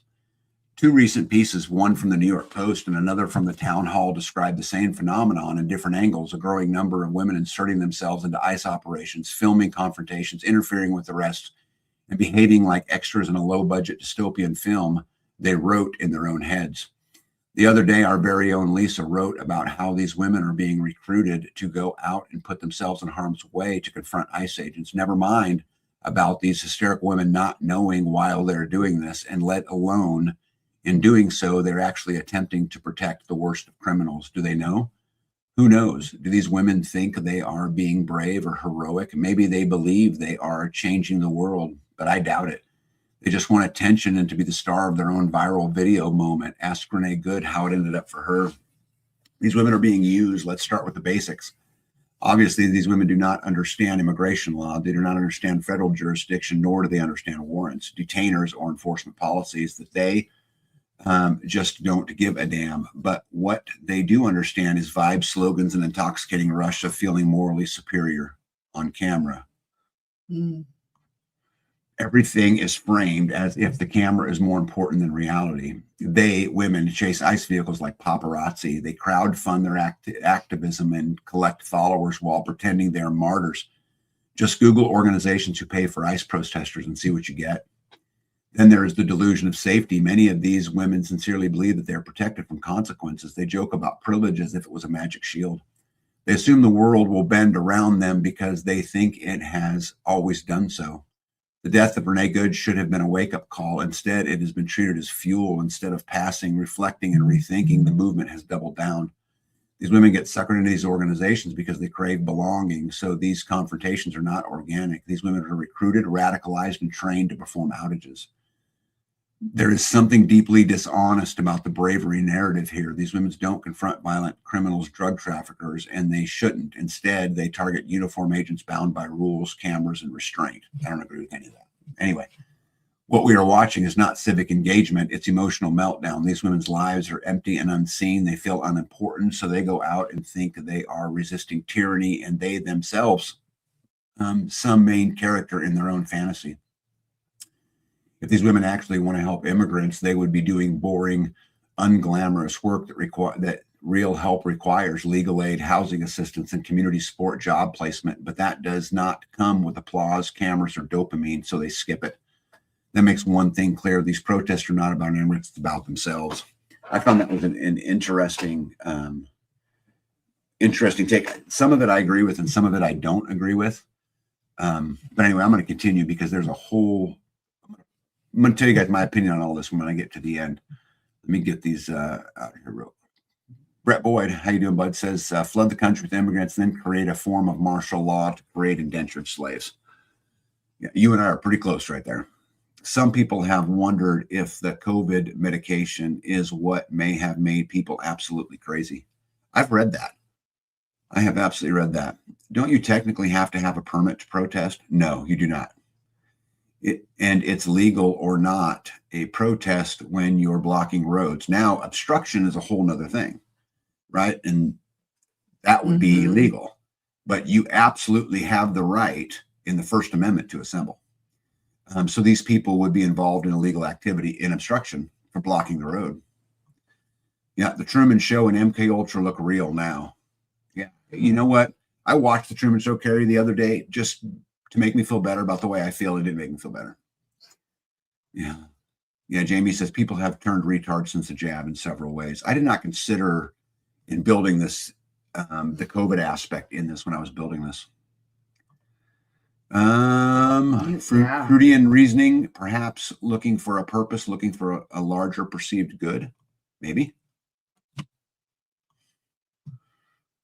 Just in, kamikaze Karens are being ordered to die or to dismantle white supremacy. In order to dismantle white supremacy, we have to be willing to lose the benefits of whiteness. Means they kill us too. The media is drooling over what they call the resistance moms. You're going to hear more and more of this. Yep, the minivan moms are out. Right, it's going to be pretty hard to be mad at them, and America will get very upset if there's violence against the minivan moms. Calvary is here to save us, and she's driving a minivan. Minneapolis Mayor Jacob Frey is pushing for a civil war. We're in a position right now where we have residents that are asking police officers to fight ICE agents in the street to stand by their neighbors. Look at the police chief's face. As soon as he said it, he better think long and hard about what he does next. Governor Tim Walz calls for a military uprising against Trump. We have a governor of a state calling for the military to stand up against Trump. Oh my goodness. Right? Facing imminent indictment for $24 billion in fraud in Minnesota, is now threatening to call out the National Guard to directly fight ICE against carrying out their constitutional duty. This is a really interesting thing. And so I don't know if you guys know this, which is obviously why I put it in the live tonight. The National Guard is overseen by the federal level by the National Guard Bureau, headed by the 4-star general who is a member of the Joint Chiefs of Staff. However, in most circumstances, the National Guard is under the control of the state governors. So the state governors, in most circumstances, well, really all circumstances but one, are under the control of the adjutant general of the state. So can anybody tell me what the circumstance is where that does not apply? Because we'll get to it. If you don't know, we'll get to it. Pierce Morgan's put out a post that I thought was interesting. He said 2 of the first responses to the Renee Good tweet, one accusing her of attempting murder and the other accusing ICE officer of murdering her, says it all about instant politicizing of everything that now happens in America. This corrodes every society. The two tweets were Keith, the German Texan, says, the lack of humanity I see for the officer who had to do this is just as repulsive. He went out to do his job and she attempted to murder him. To which Jay replies, get off the fence, you coward. It was murder. End of story. They instilled fear deliberately into citizens and on the streets, but only in blue states. The rhetoric has been evil, manipulative, and those siding with the fascist dictators have lost all morality. Jon Stewart goes on to say, I can't see that. Goes on to say that on talking about the disconnect between Trump excusing the January 6th protesters, but then condemning Renee Good. Now, I don't really find a comparison there, because I do believe she ran into him with the car. I watched many videos. I tried to see it from every single angle, and he was assaulted with the car, but there's still more to the story. And I'm going to prove it to you guys. Charlie Kirk got shot while peacefully exercising his free speech rights. The left celebrated and called for more political violence. Women attempts to illegally run over an ICE agent. I don't believe she was trying to run him over, when I think that Charlie Kirk was intentional, right? I don't think she set out to run him over.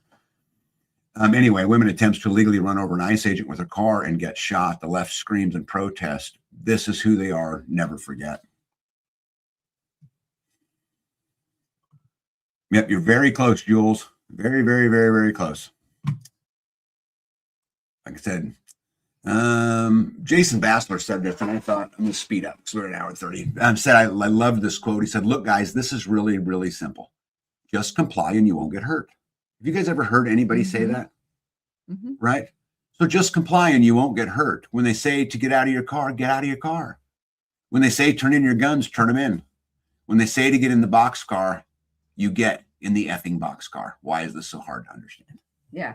And I think this makes the point, right? Is that I understand that being able to ask every citizen for identification would make the job easier. I totally get it. But it violates our rights. We can't do anything that does that, even if it makes it harder. And so I think this post about just comply and you won't get hurt. Just comply and turn your guns in. Just comply and get in the boxcar is absolutely right. Former angry blue-haired feminist breaks down why she now believes feminism is a scam. Before women had the right to vote, most were stay-at-home wives, which meant they weren't working jobs and couldn't be taxed. Our overlords didn't like that. Rockefeller started funding feminist campaigns in the media, which is fact. You guys can look this up, right? And as a consequence of the movement, women started entering the workforce and leaving the home. Children would then be separated from their parents and sent to the Rockefeller-funded schools of indoctrination by the state. If you send your kids to Rome, don't be surprised when they come back Romans, right? G-Dog says, but Charlie was white, well, Renee was a lesbian and he wasn't. Yeah, and she didn't try to run him over, but was belligerently defying the law. Brett, I could not agree more. And again, if you guys are going to add, I'll state my position right here on that part of it. There was no excuse for her running her car into him, period. Was an absolute crime. Did the crime deserve for her to lose her life? We'll get to that. But I am not arguing at all. There was a crime that was committed. And I think anybody who were educated enough to watch every video from every angle, I don't see how you would come to a different conclusion than that. Because I watched them all. You know, I was looking for a reason to blame the state. Yes, I'm that way. I don't trust them at least. And in fact, I will tell you that my disdain for the state gets worse and worse all the time. Yes. However, I can testify to that. I also believe in rule of law. And because I believe there has to be some rule of law, let me take it even a step back. Let's get back behind rule of law. Without the credible threat of violence, we can never have peace.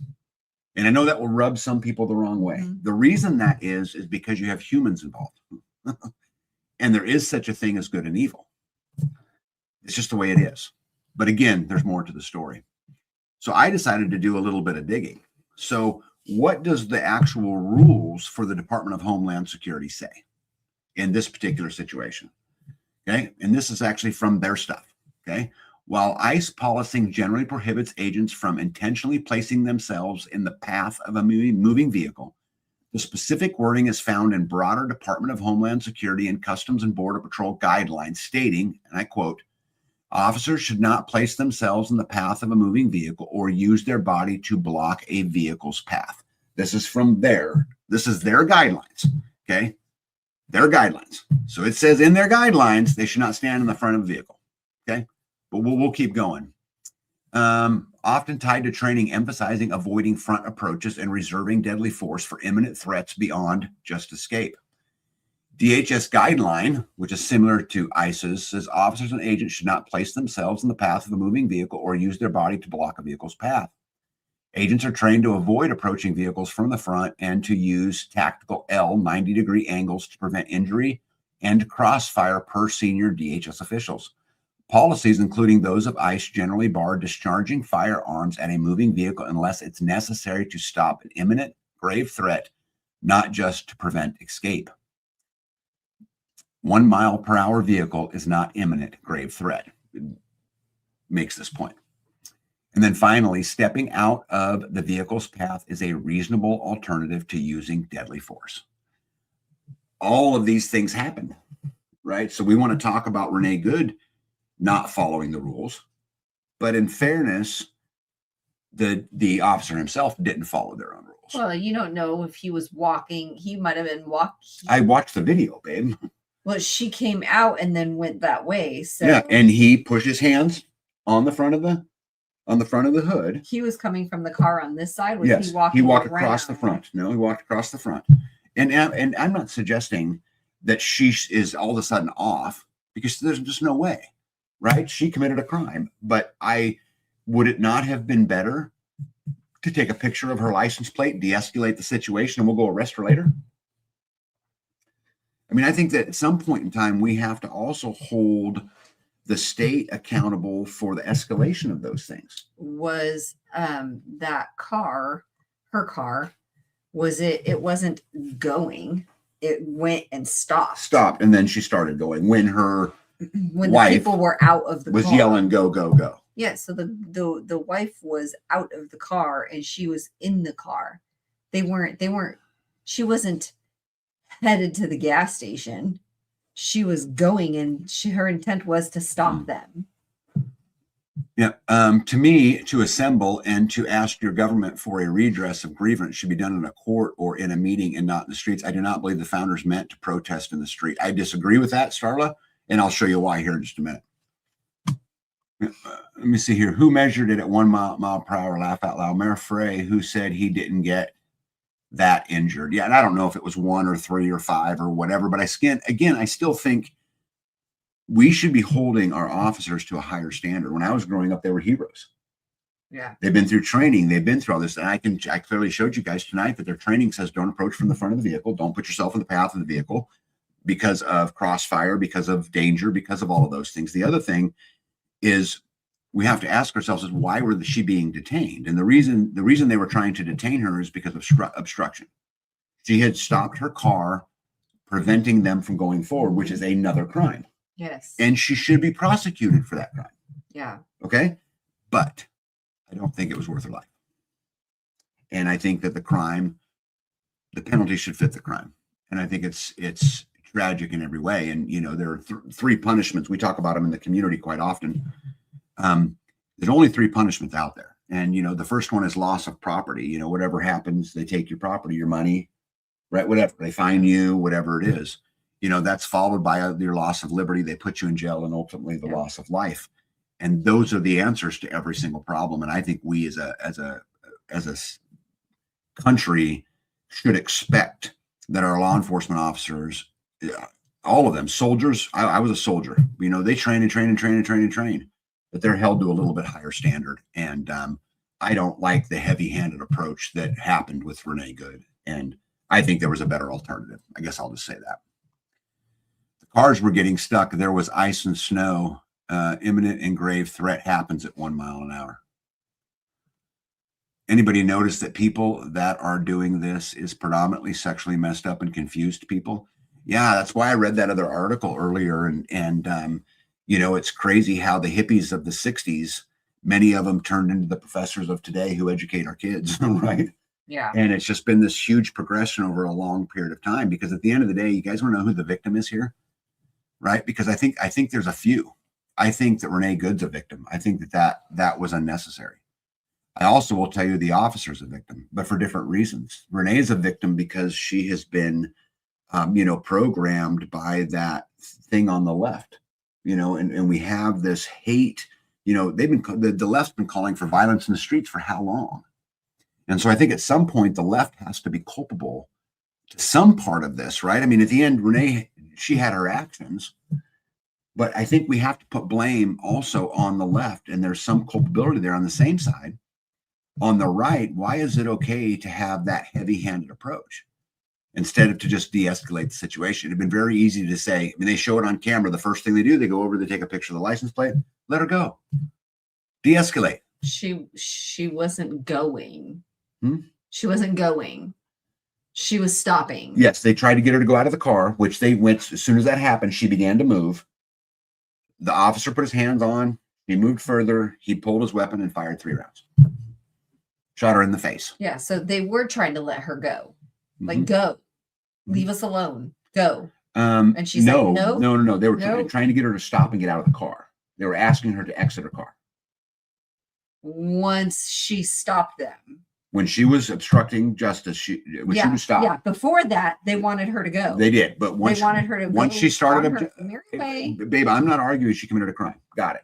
All I'm saying is you got to be smart and know. So you think that they should have just taken a picture of her of her license plate and just caught up with her later? Yes, I think what they should have done is issued a warrant. But she's not leaving. That's the thing. Like, except they're in the road at the time. They're trying to go. At the time, 3 shots were fired at her face. She was moving. I'm not arguing them trying to get her out of the car. I'm not arguing that she committed a crime. I'm not arguing that she was wrong. So you think that all of those police officers standing in the road to try to get her to move, they say, okay, get out of the car. And she says, okay, never mind. I'm going to go. You think she was going to go? Yes. Her wife was there. She wasn't going to go. Yeah, her wife was there saying, drive, baby, drive. Quote.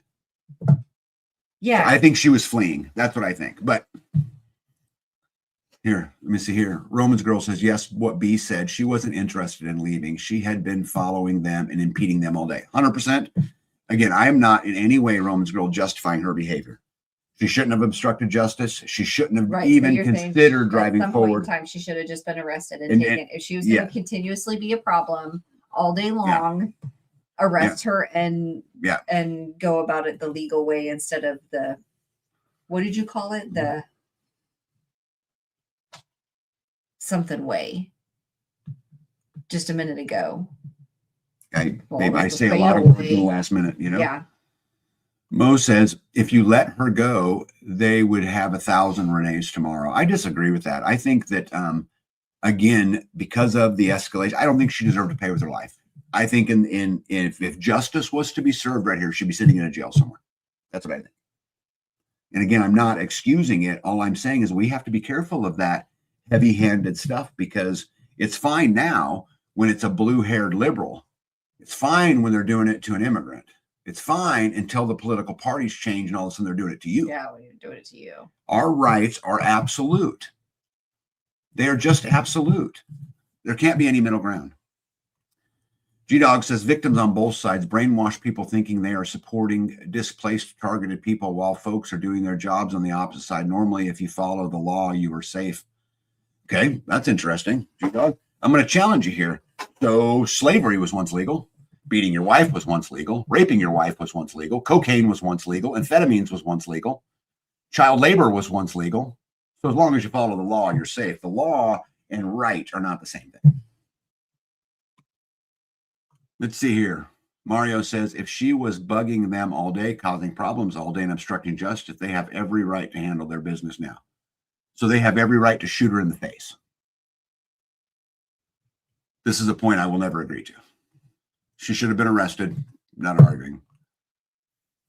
How do you cook a live frog? Turn up the heat slowly. That's what is happening in society. I agree with the immoral beliefs that is decaying society. Bible predicts this. Romans Girl said, I'm just saying that if at the last second, when she gunned the car, she was going to flee, it is because she changed her mind about whether she wanted to be there. The agents could not have known. No, they couldn't have known.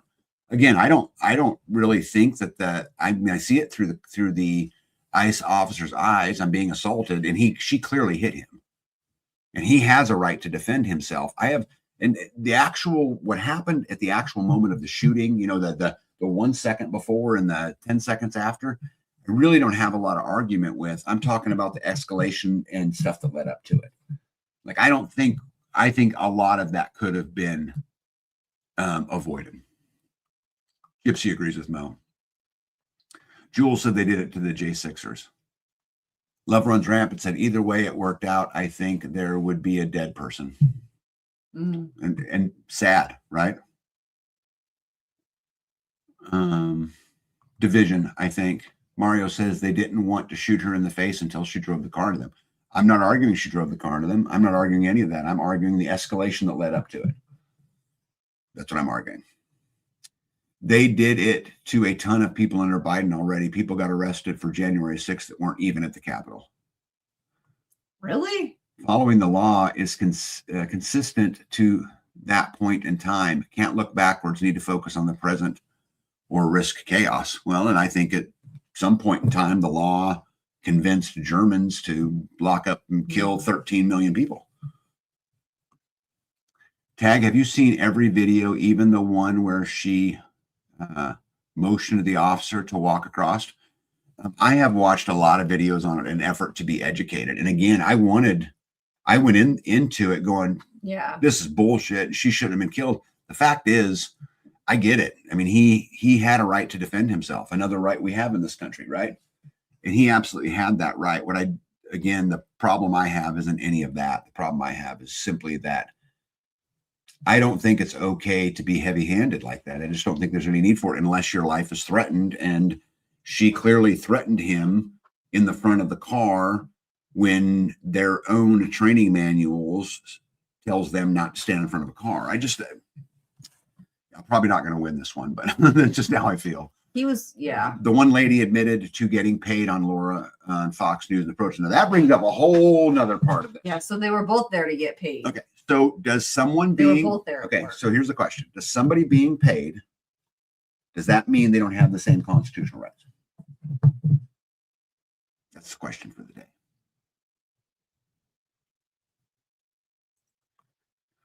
They have turned up the heat so bad she drove from Colorado to become part of them problem. That's just stupid. No, Brett, you wouldn't get me to argue at all that she was stupid. Don't put yourself in that situation is probably the best advice. I think it is gray area, and gray area goes to the police.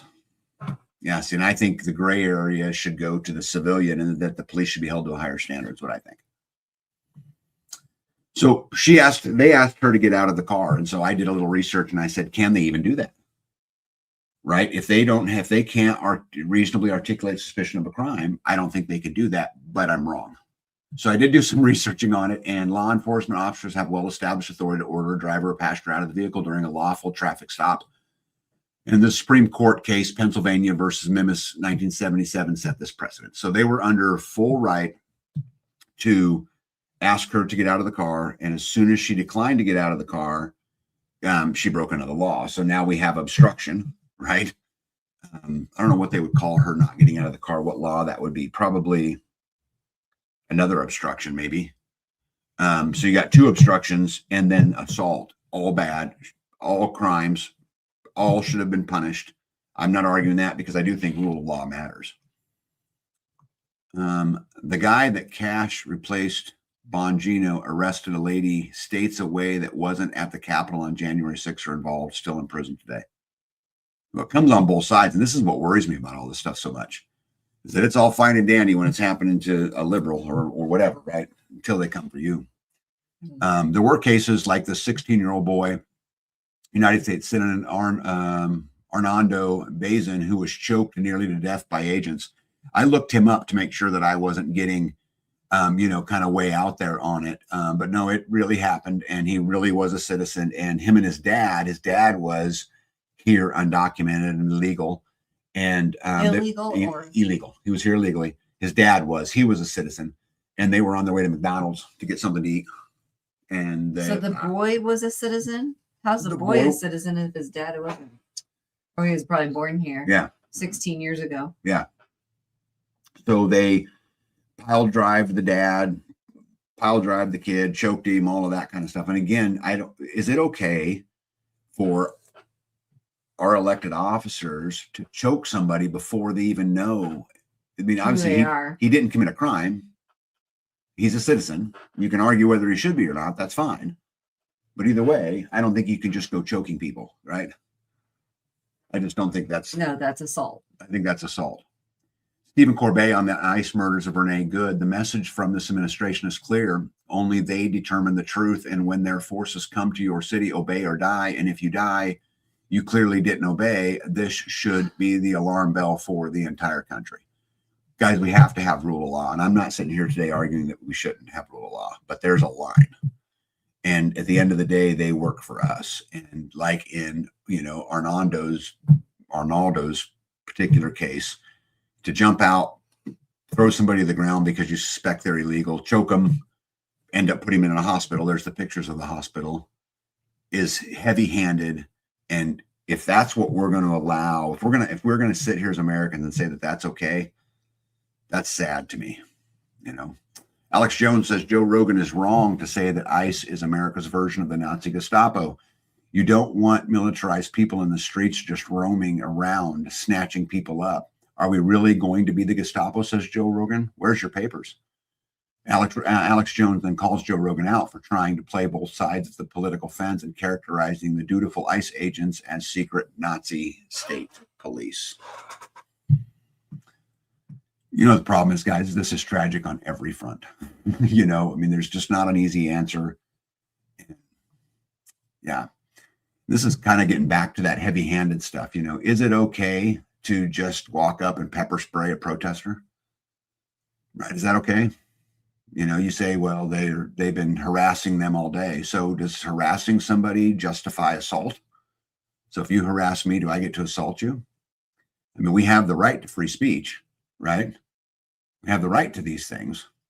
I'm talking about citizens here, right? Is that okay? Minnesota pepper spray. These are all people who have been sprayed in there. And of all of these pictures I looked at, it didn't look like any of the officers were being assaulted to me. Jamie says, is there a point to where people are too stupid to know they are being indoctrinated or not how to be? I have been one, apparently, Jamie. I wouldn't put myself in any of these situations, personally. Right. Dr. Happy Gas, how are you? Says they are purposely being assholes, arresting people who have the right to be here instead of going for the criminals. This is being done to create more chaos and turmoil. They want a civil war. Well, so ICE is doing that. Yeah, Do they want to just normalize military in the streets? I think it's an absolute shame. And again, I'm not saying that what's going on with the immigrants is necessarily a bad thing. I think you can't. I'll get onto that to the next slide. But rule of law matters. But rule of law also means you have the right to protest. It also means you have the right to free speech. It also means you have the right to assemble. It also means you have the right against illegal search and seizure. And it also says you can't be assaulted, right?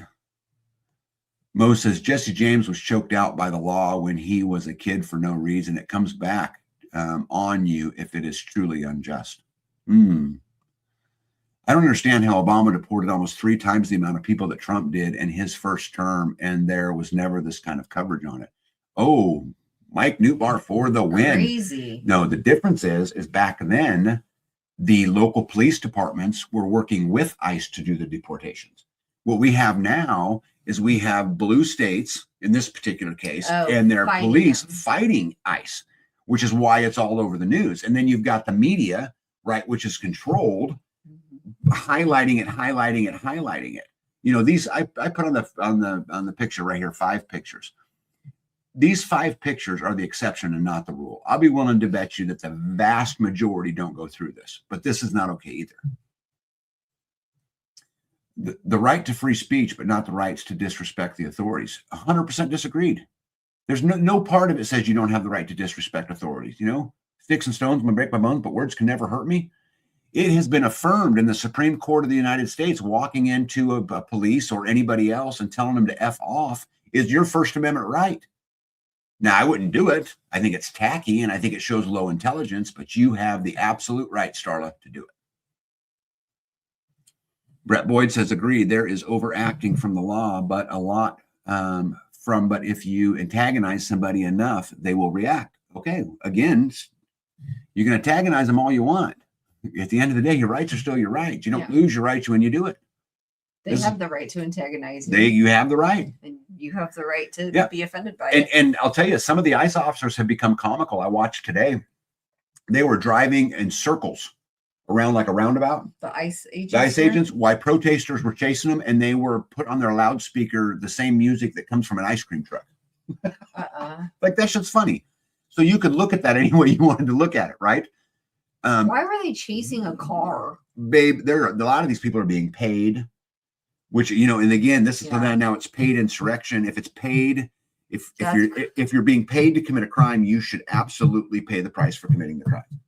If you're being paid to stand on the corner with a sign that says, I hate ICE, I don't see any problem with that. And I don't see why you would lose any of your rights by doing so. Let's see here. It's all out of control. One escalation is followed by another. How do you even begin to pull it back in? I have no idea. I have no idea. Gratitude to Grace. And it's so hard for me to say that because it's a mess. If you want control of the population, don't use soldiers, use fear. Tell them the barbarians are at the gate and they will hand you their freedom in exchange for safety. Noam Chomsky. Man. Grateful Hearts Ranch, how are you? Says social media posts don't carry the weight they used to have. I've noticed many fake posts by foreign actors ramping up recently, question everything. This is also a great point. It's been proven that China and Russia and a lot of other places, what they proven? It's been proven on the Google. How do you even know? Right. The Google says right. The Google system says so. But yeah, how do you prove anything? But your point, Grateful Heart Ranch, is exactly and right on. G-Dog says Obama was a Democrat versus Republicans trying to make us safe by preventing bad actors from entering the country. Big difference. Yep, I agree. The news is a horror movie directed by the government. The purpose is not to inform you, it's to paralyze you. Hunter S. Thompson, great quote. Medi is the enemy. Media, okay? Tag for the win. If you get paid to do a crime, you should pay the price. If you get paid to do a crime, again, we have to have rule of law. I don't have no argument with that. I'm not fighting with that in any way. I'm not fighting with the officer's right to defend himself. I'm not fighting of any of those. That officer did not follow the protocol that set out for them, their original plan. I showed it to you. I pulled it up here tonight. At the same time, she broke a bunch of laws. And it's sad to me that someone had to lose their life over it. I don't, the crime, the punishment should always fit the crime. And I don't think that it's ever okay that we justify the government, whether it's ICE, whether it's Highway Patrol or the Sheriff's Department or whatever, using brutality to identify somebody. Guys, this is a dangerous, dangerous, dangerous road. And we can say all we want to say about, this and that. If it's okay for them to violate the rights of a blue-haired liberal, it's okay for them to violate your rights. The only thing that's different is 4 years and a different president. Let's see here. It does not matter what Trump or his administration do. It is wrong. It doesn't matter if their own side did or the same side. Go after the payers, not the payees. And I think that was really a lot of my point, Nitos, was that it's sad to me because there's victims. I think the culpability belongs on the right and the left, right? Because of all of the programming. But would people not think that all of this programming over all of these years wasn't going to have some repercussions? Right. Now, I'm not letting her off the hook. She absolutely should not have obstructed justice. She should have got out of the car when they instructed her to, as the law said, and she should not have hit that officer with her car. And she paid for it. She paid for it with her life. Right? Debt paid. But is there anything left for, pepper spraying people, who are just standing there holding a sign or not following your own rules? Man. Amy B says, humility and helplessness and shame over ridiculous actions are all qualities that have been lost. Starla says, at what point is it disorderly conduct when a person mouths off at a law officer? Never. Never, Starla. You have the right. The Supreme Court has been very clear on this. You have the right to free speech. And until that free speech, until you put your hands on somebody, or right? Threaten them. Until you threaten them, until you obstruct them, right? There's no law that's been broken. Dr. Happy Gas says, Catherine Austin Fitz had a great point about once we are okay with martial law against others, they will turn it against us as well. And this is my point. Absolutely my point. Mario says the officer was 1 inch away from paying for it with his life, and 6 months earlier, he almost lost his life from the same type of incident. Sad. And I am not justifying her hitting him with the car. I'm not justifying from him being drugged in the accident 6 months earlier. I'm not doing any of those times. Quit walking in front of the car, buddy. Well, yeah. And so, you know, using pepper spray on someone is a crime. Oh. But the Department of Justice argues that protesters don't have constitutional rights to observe immigration agents. So we do have the right, guys, so you know, a free press. And I'm going to show it to you. The First Amendment says Congress shall make no law respecting an establishment of religion or prohibiting its free exercise thereof, or abridging the freedom of speech or of the press or of the right of the people to peacefully assemble. We have a right to film in public places. That is our freedom of press. We are born with press credentials. We have the right to speak our mind, even if someone doesn't like it. You don't have the right not to be offended. We have the right to say whatever we want, right? That's the way it is. And we have the right for the people to peacefully assemble. And if we are peacefully assembling, we should not be able to be pepper sprayed. If we break the law, we should be held accountable to breaking the law. And we have the right to petition the government for a redress of our grievances, which was to an earlier point about doing it in the courts. We have that right. But guys, don't give up the right to free speech or to the press or the right to assemble. And don't justify someone losing their rights because they think different than you guys. It's been 2 hours. We're going to get out of here. I'll see you guys in a week. Thank you for a great live. Got any parting words? No. Did I say enough for tonight? Yes. All right. For those of you guys who disagree with me, and you guys who we have there, listen, I love you. And thank you for the contrary. I think it's great. I think it makes us all smarter.